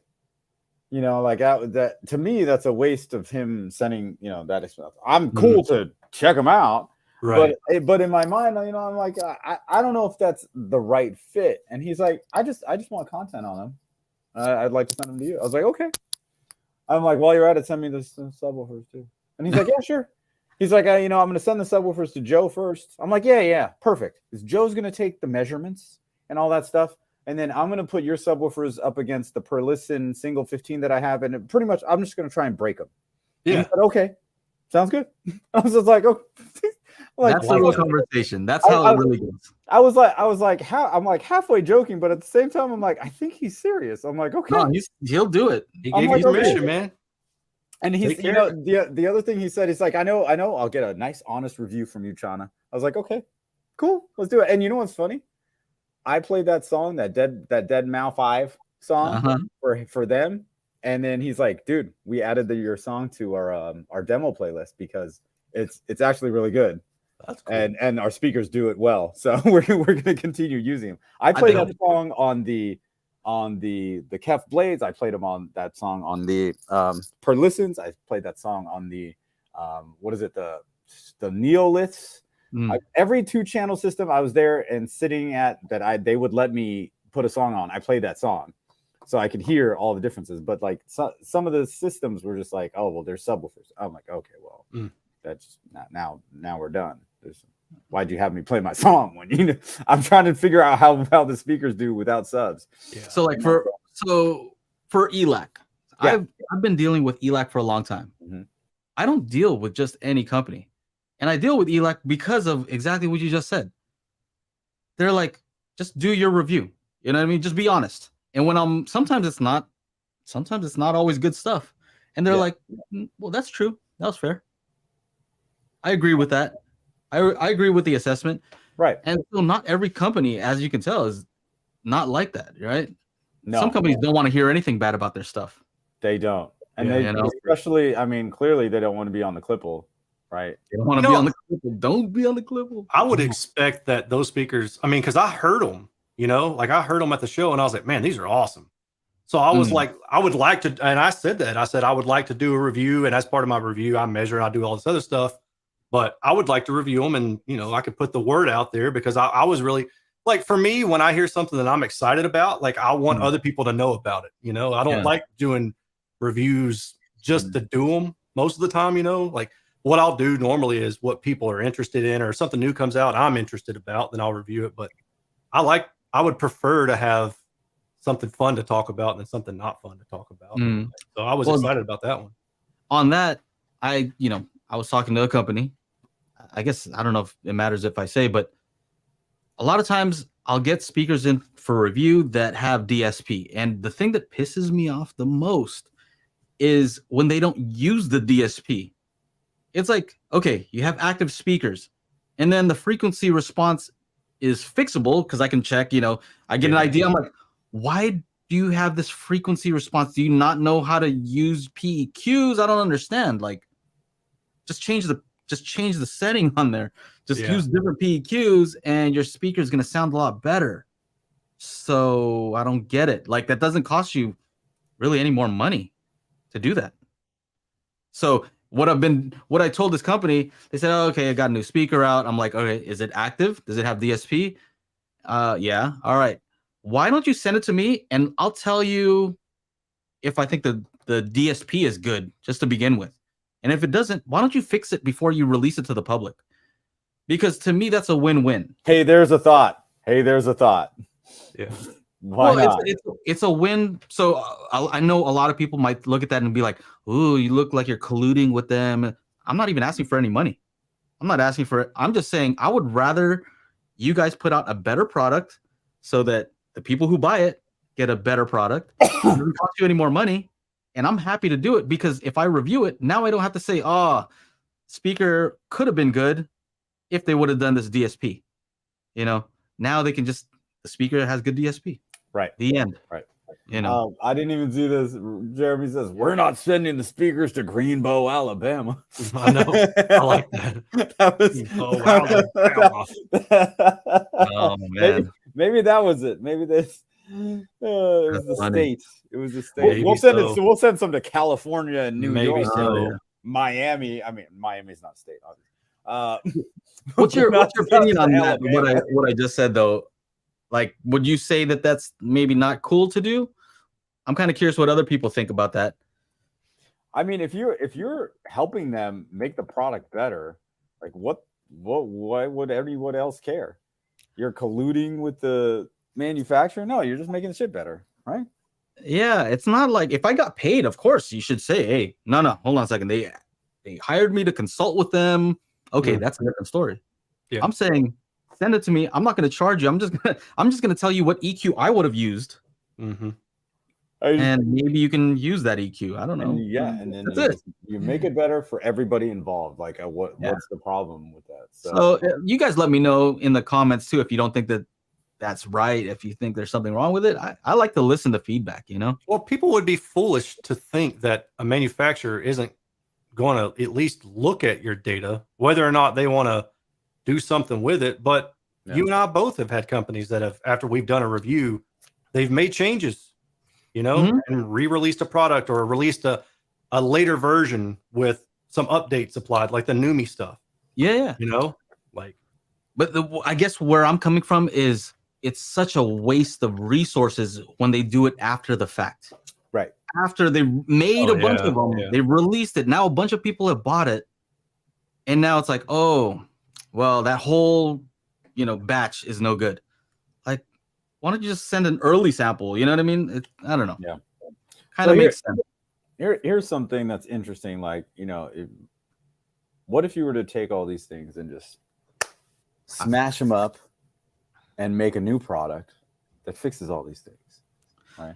Yeah. Well, so this is my segue to that's what Audio Advice did with their new Revelation home theater chair. Oh, let's see what we got here.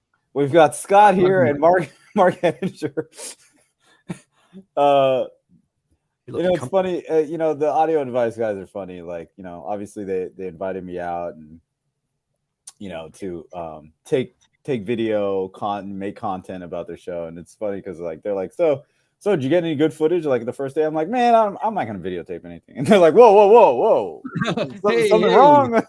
And so I got an email and I did a little segment with with Scott about the chair. And what they did was they took all of the theater chairs and like the issues that people were having and made their own chair, taking away all these issues. Okay. So like what issues? Like the issues with the controls. Like some people just don't, if they're older, they don't want to have the controls on the inside. And then I did see that when they're in the cup holder on these. I thought that's pretty clever. But I was like, well, what about I got a living room, I got puppies, I got a teenager. Yeah. Soda spilling on the car. He's like, they're all like kind of like waterproof, or not waterproof, but like they don't have like all these big crevices. And then there's like a USB and there's a little cover for the USB. So you can like cover that up. One of the things that they did, which was really cool, because I have a lot of lower back problems, DJing, standing up for so long. And then, when I'm DJing, I'm like, like moving around. Rocking out, bro. The lumbar in the Valencia chair, like it's like this. When I turn on the lumbar, my chest pops out because there's no the lumbar is like in the whole thing. So they constrain the lumbar to just the lower back where it should be. Yeah. Right? Yeah, exactly. So so that was pretty cool. So cool chairs. I'll have a video about it. I forget how much they cost and all that kind of stuff. But since Audio Advice was so nice to have me come through and to make sure they get the coverage they deserve. Ooh-wee. Ow! And again, thank you, Heather. Thank you, Heather, for the shirt. Otherwise, I wouldn't have any clothes because the flight situation. So, yes, there's that. All right, so there's that. I'm just going through my pictures and seeing what's up. But will the chair tickle your butthole? Hey, I guess. Chana didn't try that because he just got out of surgery. So yeah, you know what it's not funny, but I was walking around with this donut and I was taking pictures with like Cody and a couple of other people and Jeremy, Tech Enthusiasm in this one area. and there's this guy sitting there from Stewart's screens, film screens, whatever. And I would put all my stuff down, and then he would like kind of look at the donut, and he's like, "Is that for a hemorrhoid?" I was like, "No." I told he's like, "What is it? What was it?" You'll for? never get this in any other show. This Right? is it's just here. This is where you get it. And so the guy's like, so I tell him what it is, and he's like, "I've had 3 of those." Oh, And he's like, and the first time it happened, I was actually dismissed from the military because of it. I couldn't pass physical because they just found it. And then I had another one and another one. And he's like, and you're out here doing all this with that? He was giving me props. yeah. Like, I can't believe you're out here doing all of this. I was like, I told him how long it took to Kind of get the here. next Goggins. Yeah. You don't When know you got a Goggins? pain in your ass, you just got to keep going. Chana's like, David stay Goggins. hard. Stay hard. You know that guy? You don't know what I'm talking about? Yeah, David I Goggins. do now. Now I do. Yeah, because you sent us some of his stuff before. Yeah, stay hard. Yeah. So you're walking around with this thing, just got out of surgery, and you're taking this flight, walking around, talking to people. Okay, so like, I don't know if you guys saw my Instagram story, but like, I tried to like go time. So I left my house at 9 p.m. Wednesday, got to Reno, got some food, checked into the hotel there, 12:15, 8. I had alarm on for 3:30 in the morning, 4 in the morning, whatever. I didn't go to sleep till like 2:30. Wake up at like 3. And you called me at some random time. I'm like, bro, it's late. Don't you have to wake up at 6 that one day? Remember, I'm like, dude, what are you? Oh yeah, that was here at the show. 3? You have to wake up at 6? What are you doing? Yeah, that's I not was enough. talking to your dumbass. That's what I was doing. Well, you're the one who called me. I know. Yeah. Because I love you, bro. Because I love you. I know. Thank you. So I left my house at 9 p.m. Wednesday, and then I didn't get here to the hotel in North Carolina till 6 p.m. Thursday. So that was like 18 hours of traveling, and I have to sit on this thing and like and then carry it around the show. Around the show because I got to sit down to like take demos and stuff like that. Some people are like, "Oh, you brought your own little seat cushion? That's awesome." Yeah, I gave. You had to. I'm like, you don't know what this is. But at the airport, it's funny because people were like kind of looking at it because I put it on my like luggage handle thing for my suitcase, and they're just like, "That's an interesting neck pillow." I'm like, "Yeah, you want to try it?" Gonna carry the logs. Oh man, it was crazy. Who's gonna carry the boats?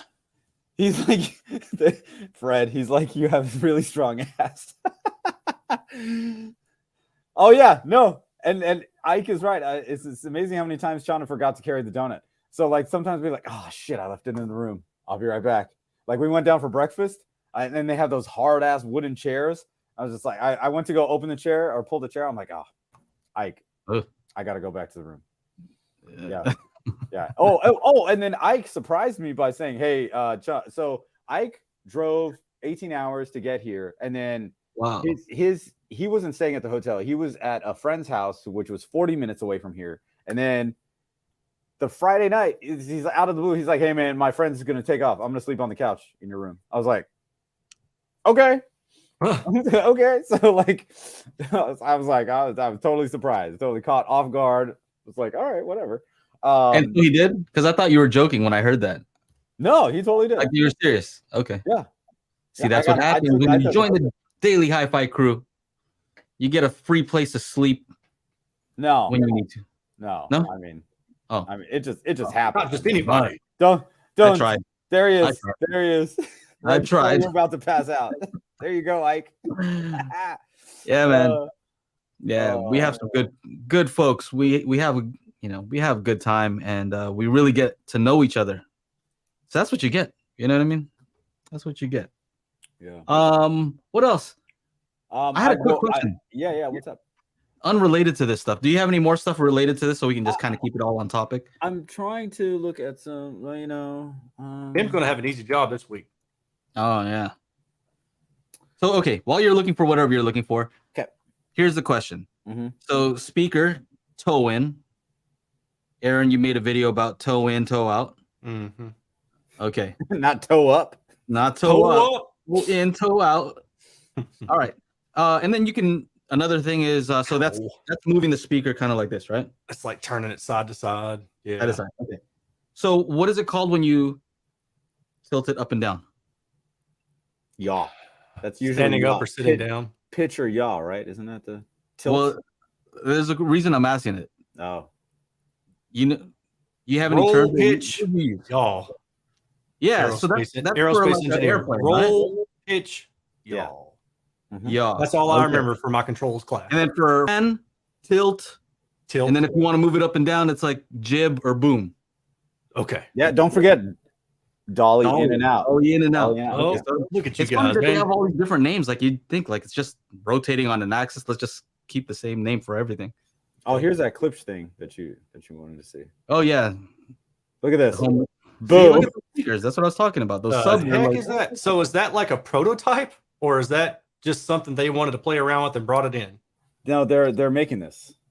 They're making this. It's a it's a bass horn. Horn loaded subwoofer. Yeah. Yeah. This thing. So they had from a PA system, man. What are in there? Like 210s or 212s or something? There's a single 12 in that one. And did I take? I didn't. They also had a smaller one that had an 8 or something like that. Yeah, because that doesn't look that big for a horn loaded subwoofer. You know what I'm saying? So there's a single 10. Can you see my mouse in here? Right here? Okay, so there's the 12 is right there. Okay. It's in this area here, and then this is an amplifier for it. This silver guy. Mm-hmm. Yeah. Oh, I got to Ike and I didn't really listen to the what are these K horns? I forget what this one's called. It's not the Jubilees. I can't remember what they are. They're not the Jubilees? Okay. Mm-mm. So they're like in between. Yeah, because those didn't look as big as the Jubilees are freaking huge. Yeah, these things. So they're like in between the Jubilee and the Forte, maybe something like that, or the Cornwall. These are bigger than the Cornwall. Okay. But I forget what they're called. Klipsch horn. Klipsch horn. I don't know. Is that the name of them? I don't know, but I don't know. Anyway, there's some Klipsch horns. Yeah. And by the way, somebody, who is it? Joey Tavares. He knows what's up. He says rake. So rake angle. Rake. Rake. That's like what you do with the car, right? The low with the staggered wheel setup. Rake. And it's funny because toe in, toe out. I had to look it up because I was trying to figure out what terminology to use. And toe in, toe out is typically like referring to how you point your tires. Yes. That's the only other place I've heard it. Like toe them both in, toe them out, camber. Yep. It's just kind of. I've never heard anybody call it raking. So you've got two. Yeah, rake angle. But I've always just called it tilting it, But tilt it back, yeah. Yeah, I mean. But anyway, yeah, that's good to know. Funny that they just have different terminology for that instead of. Yeah. I guess it's because you have both of them and they're doing the same thing. So it's not that you're turning one; you're turning them both.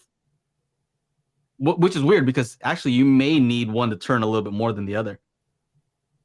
Yeah, I had some people reply to that video saying they've always the reference for toe in versus toe out has always been with the speaker parallel with the wall, and to me the reference is always with the speaker pointed at you, right?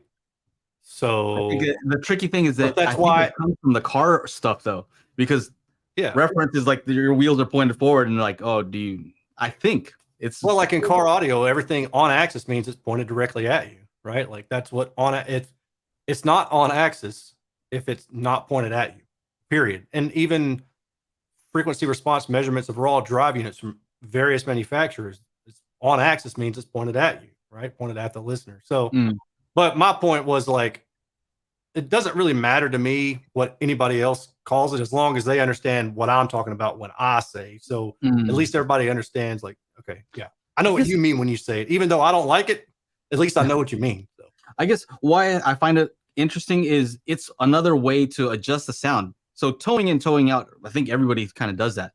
Yeah. Maybe lifting it up and down. If it's a bookshelf speaker, you have to get the right height. Okay. But also the tilt can affect the sound too in another way, So I just thought it was interesting because not a lot of people think to do that, or maybe it's not an option unless it's built into the speaker. But it's something to consider if you're one of those folks who likes to mess with the positioning of their speaker. Yeah. Tilt it back a little bit, see what happens. Anyway, those are gorgeous. I mean, those are kind of my dream speaker. You know, like maybe Really? they shouldn't be, but Really? they're yeah. You need to get a new dream, bro. What? I wish I had my soundboard. Wah wah wah. Hurt you. You're not gonna do shit. Just with think the those red, are awesome, man. with the little red. You like Well, the red? no, I don't like that color. Okay. All right. But the blades, I just think they're awesome, man. So they had a nickel on this one, and it just never moved. Never moved. Yeah. Yeah, Yeah. yeah. So this is that open area that they had. So they had these little subwoofers on right next Right. to it. Yeah. Were those the was it the KC92s out of curiosity? No, There's Joe? a paper there. Hold on. Let me see. No, those look like the. Oh yeah, KC92. Yeah, 2,000 each. Whatever they are, they're 2,000 each. Okay. Okay. So- wait, KF92 and So here's KC. what's interesting. Like that. I thought the Sonus out of all the expensive speakers, the 100,000, 150,000, whatever, the 300,000, whatever. Mm. The new Sonus Faber, 50,000 a pair. If I had the money, I would probably go with something like those and the space. I would go with those. Are those the Stradivarius? Yeah, the Stradivari or whatever. The new, yeah. the newest one. Isn't that a violin? Yes. So they just named it. Yeah. Stradivari. Yeah, these ones. Okay. I would get these things. Like if I was looking around for like stupid things to buy, stupid ways to spend my money, definitely I would get these over the others because like just the way that I would go with those. I like the big I'll do baffle that. on those, but what I don't like are those woofers. I don't like the look of the woofers. Like they just look cheap. They look like some cheap Parts Express woofers to me. Just the looks of them to me. Yeah. So maybe in person they look better, but on $50,000 speakers, man, I don't know. And is that like a trim, like a white trim ring? That doesn't look right to me either. So I think I'll reserve my judgment for seeing them in person. Yeah, that's it. The white, there's no white on here. The finish is gorgeous. I think this is some special finish, right? That Will was saying. It'll be in the video. I just don't remember. There's so much shit happened. It's just so hard to keep track of all this stuff. So I'm just trying to like go through my phone and see what's up. All right. What is this? It's all blank. Your video will be ready soon. Anyway. So Sasha asked me what was the highlight, and I'm like, highlight's gonna be kind of selfish. And she's like, what do you mean? I'm like, well, my highlight is being able to play my Atmos mix on all these like big ass expensive home theater systems. And to know that even though like I'm in a cramped little 10x14, hey, look, the comments just updated when you put in those links. No, because I pasted one, but let's see what happens. No, it came into the. I pasted, so we'll see. I pasted a link because I'm gonna have a live stream tomorrow because I'm gonna have the SoCal meetup. So if you're in SoCal, August 12th and 13th, so that's Saturday and Sunday. I'm gonna demo Magic Beans. I have some home theater gear that I need to get rid of. A bunch of speakers, some projectors. I got all kinds of stuff, amplifiers. Yeah, just ridiculous amount of stuff. And it's just too much. I need to let it go. So, it's gonna be in Downey. So if you guys are in the area, I have a link there, and there's an email. Basically, like click on the email, fill it out, RSVP, because I want to know how many people are gonna be there. I'm not trying to make it too crazy. I want to make sure it's a decent. I'd rather have fewer people and be able to spend time with you guys than have a ton of people and be like, sorry, can't talk to you right now. I'd rather just hang out. So that's gonna happen. I left the link there. What else should I say about that? come with cash, Venmo, cash, PayPal. like that. There's gonna be a giveaway of a 5-speaker monolith audition set of speakers, so somebody can, bring something where you can take some stuff home. Bring the truck, bring the van, bring whatever. So yeah, they're gonna give away those. And the funny thing is just that they sent them to me, but I had already reviewed those speakers. So I was like, "What do you want me to do with these?" Like, give them away. I'm like, "All right, cool." So yeah, that's gonna happen. What else? Probably should I do some giveaways of these, Shauna? Yeah, sure. You definitely should. Yeah, why Do not? some giveaways of that. So it'll be 2 days. 11 to 4, 11 a.m. to 4 p.m. is what we're looking at. Hey, you gonna have any of these there, Joe? Oh, what? Yep. Wow, So a viewer sent them man. to me, man. He was asking if I'd be willing to test them, and he was like, and you can hang on to them, you can give them away, you can do whatever you want when you're done with them. So he sent me a pair, and so I'll probably give them away to patrons or something. But yeah, dude, they're pretty legit. Like, they can't take a lot of power, right? Of course. They definitely need a crossover if you're going to try to do anything with them. But do you want to see them? Like what they look like? I do, man. I was really curious about those because I've been just brag. Oh, I love these. I love them. I have them everywhere, and they're so cheap, right? They're so inexpensive and small. I'm like, I love these speakers. I've been meaning to send you this picture. So I'm really happy. So that's an example, right? I really like these speakers. I want to see what they do on the Klipsch. But if I knew that they were straight trash, if I were the company, I wouldn't want you to review them. Yeah. Right. All right. So there you go. Yeah. This is directly on axis. So this dip through here, I'm still not sure what's causing that. Okay. But, for the most part, it's not bad. And the directivity looks pretty decent. But for me, the kicker is 30 degrees. Like, look how more smooth it is. The directivity is a lot more smooth, So I'm going to recommend it. I think it's a great speaker for the price. I think, what is it, like $30 a pair? And right now they don't even have them in stock, but you can get the kit, right? The 5.1. When I reviewed the kit, what I said was the surprising thing was the sub. Yeah. Because I was not expecting anything from that thing. Yeah. But I'm like, oh man, this sub and the speaker. So it's like the combination of inexpensive small speakers and the sub. It's kind of like this is what I think those subwoofer satellite combos were trying to do back in the day. Yeah, like the Bow stuff back in the day. Yeah, like they were trying to make them too small so they couldn't cross over really. Yeah. But these are pretty big. They're concentric, so they have all of the components to make it a good sounding system. I think it's going to be a great setup for like a smaller home theater too. And they come, you can mount them on the wall with just a little screwdriver, or not a screwdriver. But everywhere right now. Yeah, everywhere. I was like, I listened to them. I was like, all right, they're pretty nice. Like a couple little issues here and there, but when I totaled them out a little bit, I was like, okay, now these are pretty nice. But like I said, not perfect, but did you listen to them with the sub or no? No, because the dude didn't send the sub, so I knew that there wasn't going to be much bass. I think the magic is when you use them with a sub, because when you use them without a sub and if you really try to you're gonna see the flaws right away, right? Once it starts to try to play bass, yeah, and you start cranking it up, you're like, oh, okay, I remember those are 4.5 inch. That's not going to do very much in a pretty small enclosure. But once you cross them over, you have to really cross them over, and then use a sub. That's when you're like, oh, okay, all right.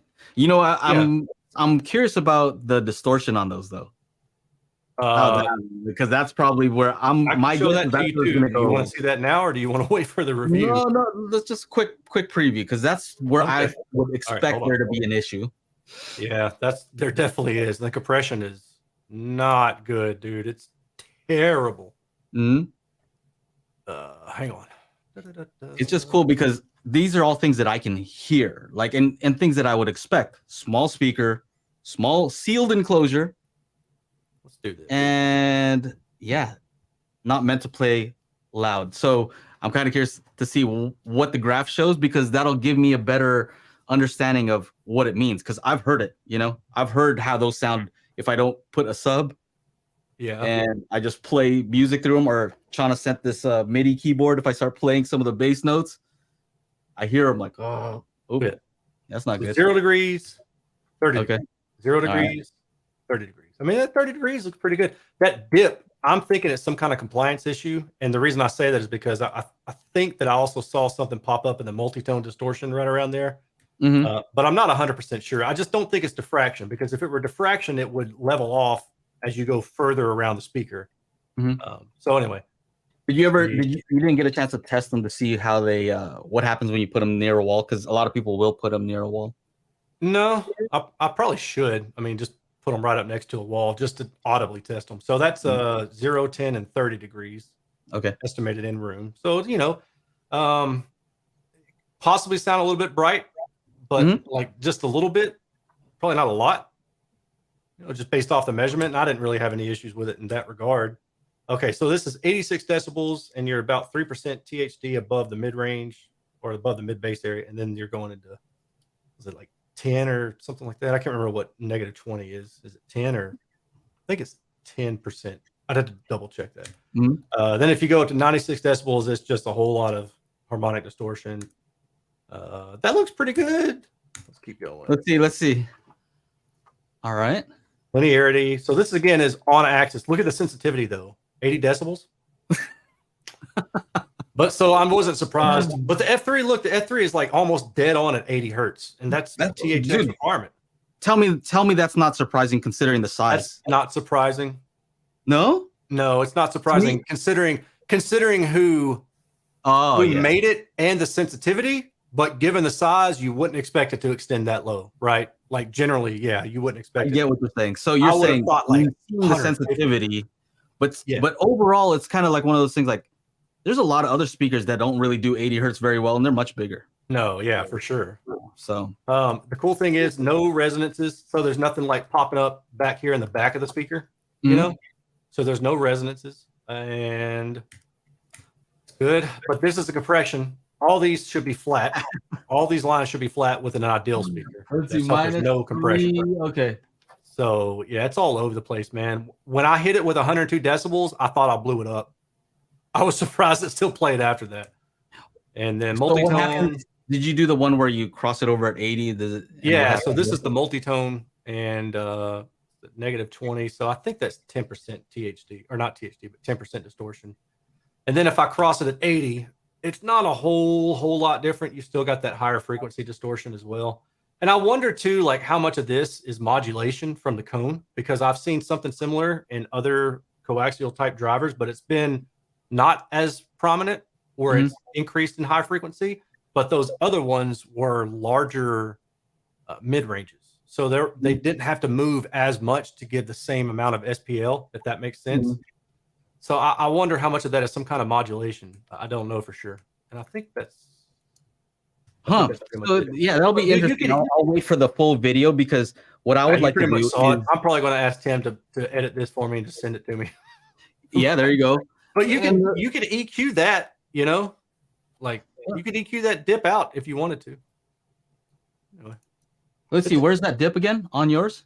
It's around 1.5 to 1.7, somewhere in that ballpark. Okay, so yeah, let's see here, because this is what I got. Let me see. Here, I'm this. Okay, number 6. Let me lower it down minus. Like that. Yeah, I mean, for as small as they are. Okay, so here, this is what I. Boom. It's like a seashell. I said like cut a loaf of bread in half. Something, and the fact that it's rounded too, I like it. Oh yeah, that's a sweet little speaker. Let's see. So here's what I had from my old measurement. Let's see here. How's the scale on this? Yeah, that's pretty good. It's showing up there too then. Okay, so got that little thing. So this is the in-room. I did here's my... Why is the scale so weird right now? Oh, because I'm not... There we go. Scale? I don't know, man. You got too much white powder on it. What's going on here? What? What? Powder. Okay. Okay, I get it. Well, I didn't even catch the. Never mind. We'll stop. You know what's interesting about this? Like the more you stretch it out, the more you can kind of cheat with the way it looks. Yeah, I've seen companies do that. That's They just perfect, dude. That sketch looks it out. wonderful. Yeah. You know what I mean? But it's like, Yeah. no, you need to stay consistent with Something like aspect that. ratio because it gives you a better idea. So yeah, I'm impressed with these still. Yeah, I was too, man. And I wish you could hear it with a sub. Do you have any type of sub? Because that's when it's surprising. It's like you're listening to those speakers by themselves, and like nobody should really ever use those by themselves. Yeah, right. Yeah, I mean, it's hard to judge a speaker when it's designed not to play low like that. So like the Arendal 1961 monitors that I've just finished up testing. The same thing. I mean, they roll off. You're supposed to use them with a subwoofer. So yeah.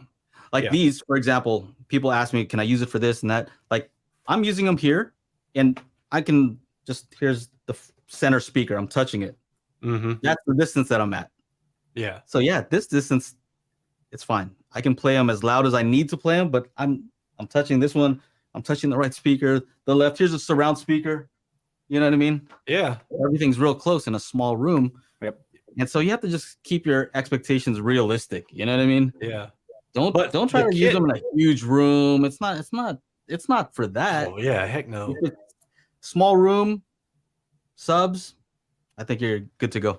But anyway, that price for the whole 5.1 setup is like $400. I'm like, well, that's a good deal for a subwoofer. Two of them.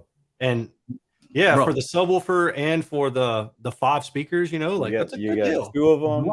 You get 2 of those setups, and then you get a 9-channel receiver, and now you've got, you know, a pretty decent for like I'd say a small to medium sized room. Small to medium, yeah. Oh, yeah, I forgot you're using them, Shauna, so you know. Yeah. Have you ever made them distort by accident? No, you didn't play. So yours are actually further than mine are, right? Some of them might be. Okay. My surround speakers are like 2 feet away. Okay. Mono. Yeah, because you sit at your desk, don't you? Yeah. I sit in the middle of the room, so. Yeah, those subs I was getting down to like 23, 24 hertz because they have different EQ. They have the THX one, which is the least amount of distortion, and you know that one's not as low. But then they have a mode there. Here, I have the sub right here. Oh shoot,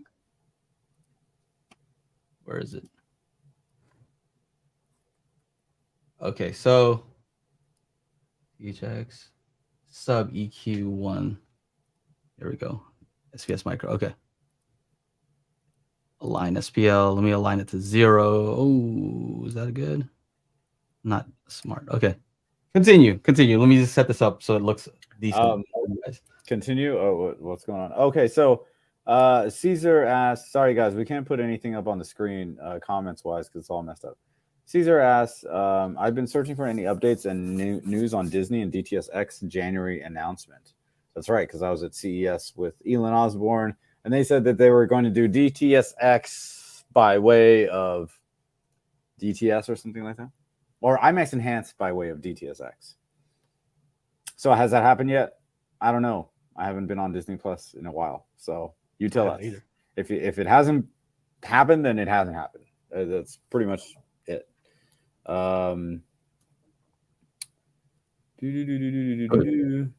Okay. Here's that sub that goes along with it in that kit. Let's see. You see this? So the way I measure this is near field. Well, you know, like real close to the cone, basically. I have to get real close to try to minimize the room interaction.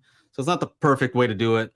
I've already talked about like not being able to take them outside or not wanting to, but this is the response to that monolith sub, that little 8-inch one. Yeah, that comes with it. So you can see they're using a ton of DSP, obviously. You know, so I have it kind of zeroed out here where the peak is. Is that how you do it? Have it 0 dB right here, and then I'm looking at -3. Yeah, that's good. You know, so, but here's the interesting thing. That's inexpensive, right? I think you can get that sub for like 200 something bucks sometimes. Yeah. Here's that SVS 3000 micro. that's I think $800 or $900, $800 maybe, right? That's that one. Huh. You know, because it's also small, dual 8-inch. Yeah. But a tiny that. sealed enclosure. Yeah. And so I'm getting deeper bass response from that little monolith. I don't even know what it's called. It's an 8-inch ported. Don't get the monoprice one though. So somebody's asking about the monoprice 8-inch. They have some 8-inch monoprice ones. I've never tested them, and I don't know if I would recommend them. You know, so that's the monolith THX certified 8-inch power. So I'm trying to find that exact subwoofer.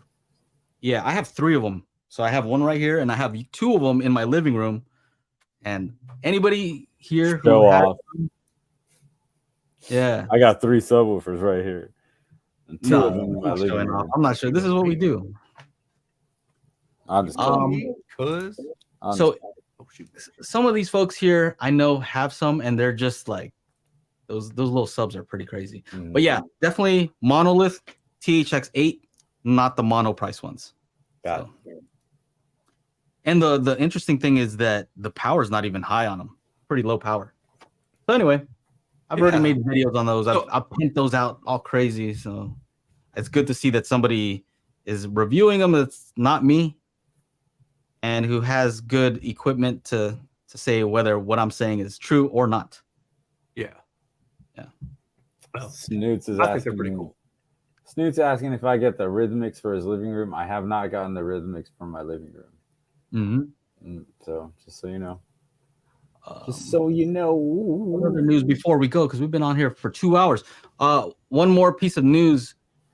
Magic Beans emails should be going out pretty soon. So I'm going to be selecting, certain people depending on what AVR they have, if they're using Android or iOS or Mac or PC, because we're testing certain things first. So yeah, that should be going out pretty soon. And also, I'll have a live stream about that when it's ready. So what's funny, some of these kids wearing the Audio Advice t-shirts at the after party. The Friday night they had not an after party, like a kickoff party with like some band or something like that. And I'm walking out and some guy's like, "Hey, Techno Dad." I was like, "Hey, what's up?" Like, I heard you use the Magic Beans in one of the rooms and help their system get better. I was like, that may or may not have happened. But I thought it was funny that they said Magic Beans. Yeah, what's up with the Magic Beans? I was like, "Where's Joe? Where's Joe when you need him?" Yeah. Yeah. Well, I'm gonna be doing the demo this weekend, so very cool. Yeah, people will be able to get to hear the difference. But I'll do a live stream tomorrow, and if people want to compare it against, let's say I have something with Dirac here, I have Odyssey. Maybe we can do like a shootout type of deal. Yeah. Do it. We'll see. It could be the case where for some reason the target curve for Odyssey or Dirac might be spot on, and you may not know the difference. That can happen too. Somebody was saying, Wendell's like, "What is Magic Beans?" And then Paul says, "I look like I'm fading." I am fading because I was actually supposed to be on a plane right now. So, right, because it's 6 p.m. I should have been on a plane. So I kind of like was up a little late. I know it was like 2 a.m. or something. 2:45 when I got. I don't know, but apparently, like I called Sasha and then I have no idea what happened on the phone call. She's like, "Oh, you lost $100 bet to somebody." I was like, "What?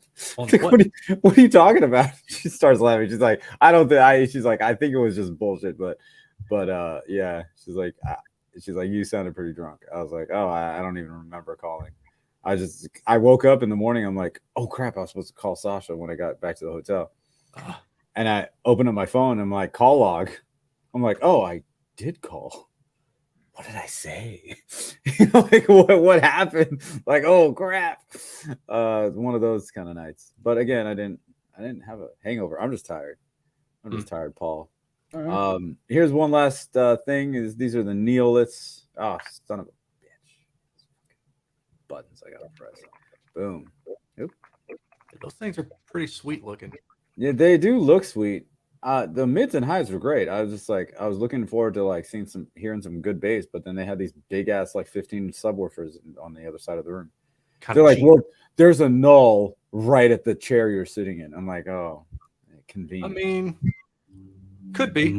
Yeah, no, there definitely could be, but like, I guess it's like, oh, but they were also using some like $15,000 DAC. I'm like, what is this thing here? And they're like, oh, that's the DAC. I'm like, that's a DAC? Damn, bro. That's crazy. Pricey, dude. Well, I want to head into the after show so you can tell us what you really thought. Oh yeah. All right. I didn't have any food either. I needed to. Yeah, I'm about to eat right now too. So I think I got some chips. Got some chips and the CD skips, but I'm straight. All right, everybody. Welcome. Right. Thank you for watching the Daily HiFi podcast. We do this. Hey, I'm actually on the Eastern time today. Hey, we do this every 4 p.m. Pacific, 7 p.m. Eastern. Ding. And if you're watching on the replay, make sure you subscribe to the YouTube channel Daily HiFi. And of course, if you want to be, get the access to the channel, go to bit.ly.Daily HiFi Crew to be part of the crew. Don't forget to pick up your hats and your Daily HiFi merch at shop.dailyhifi.com. And if you like to listen to the podcast on the audio only version, go to anchor.fm/Daily HiFi. And if you want to sign up for, is it this one, Joe, for Magic Beans? Yeah. Go to joeandtell.com/MB. And yeah, that's it. On behalf of myself, Mr. Joe and Tell, and Mr. Aaron, who's got a beautiful head of hair now. I don't know how. We'll see you guys next week. Yeah. Later. Peace.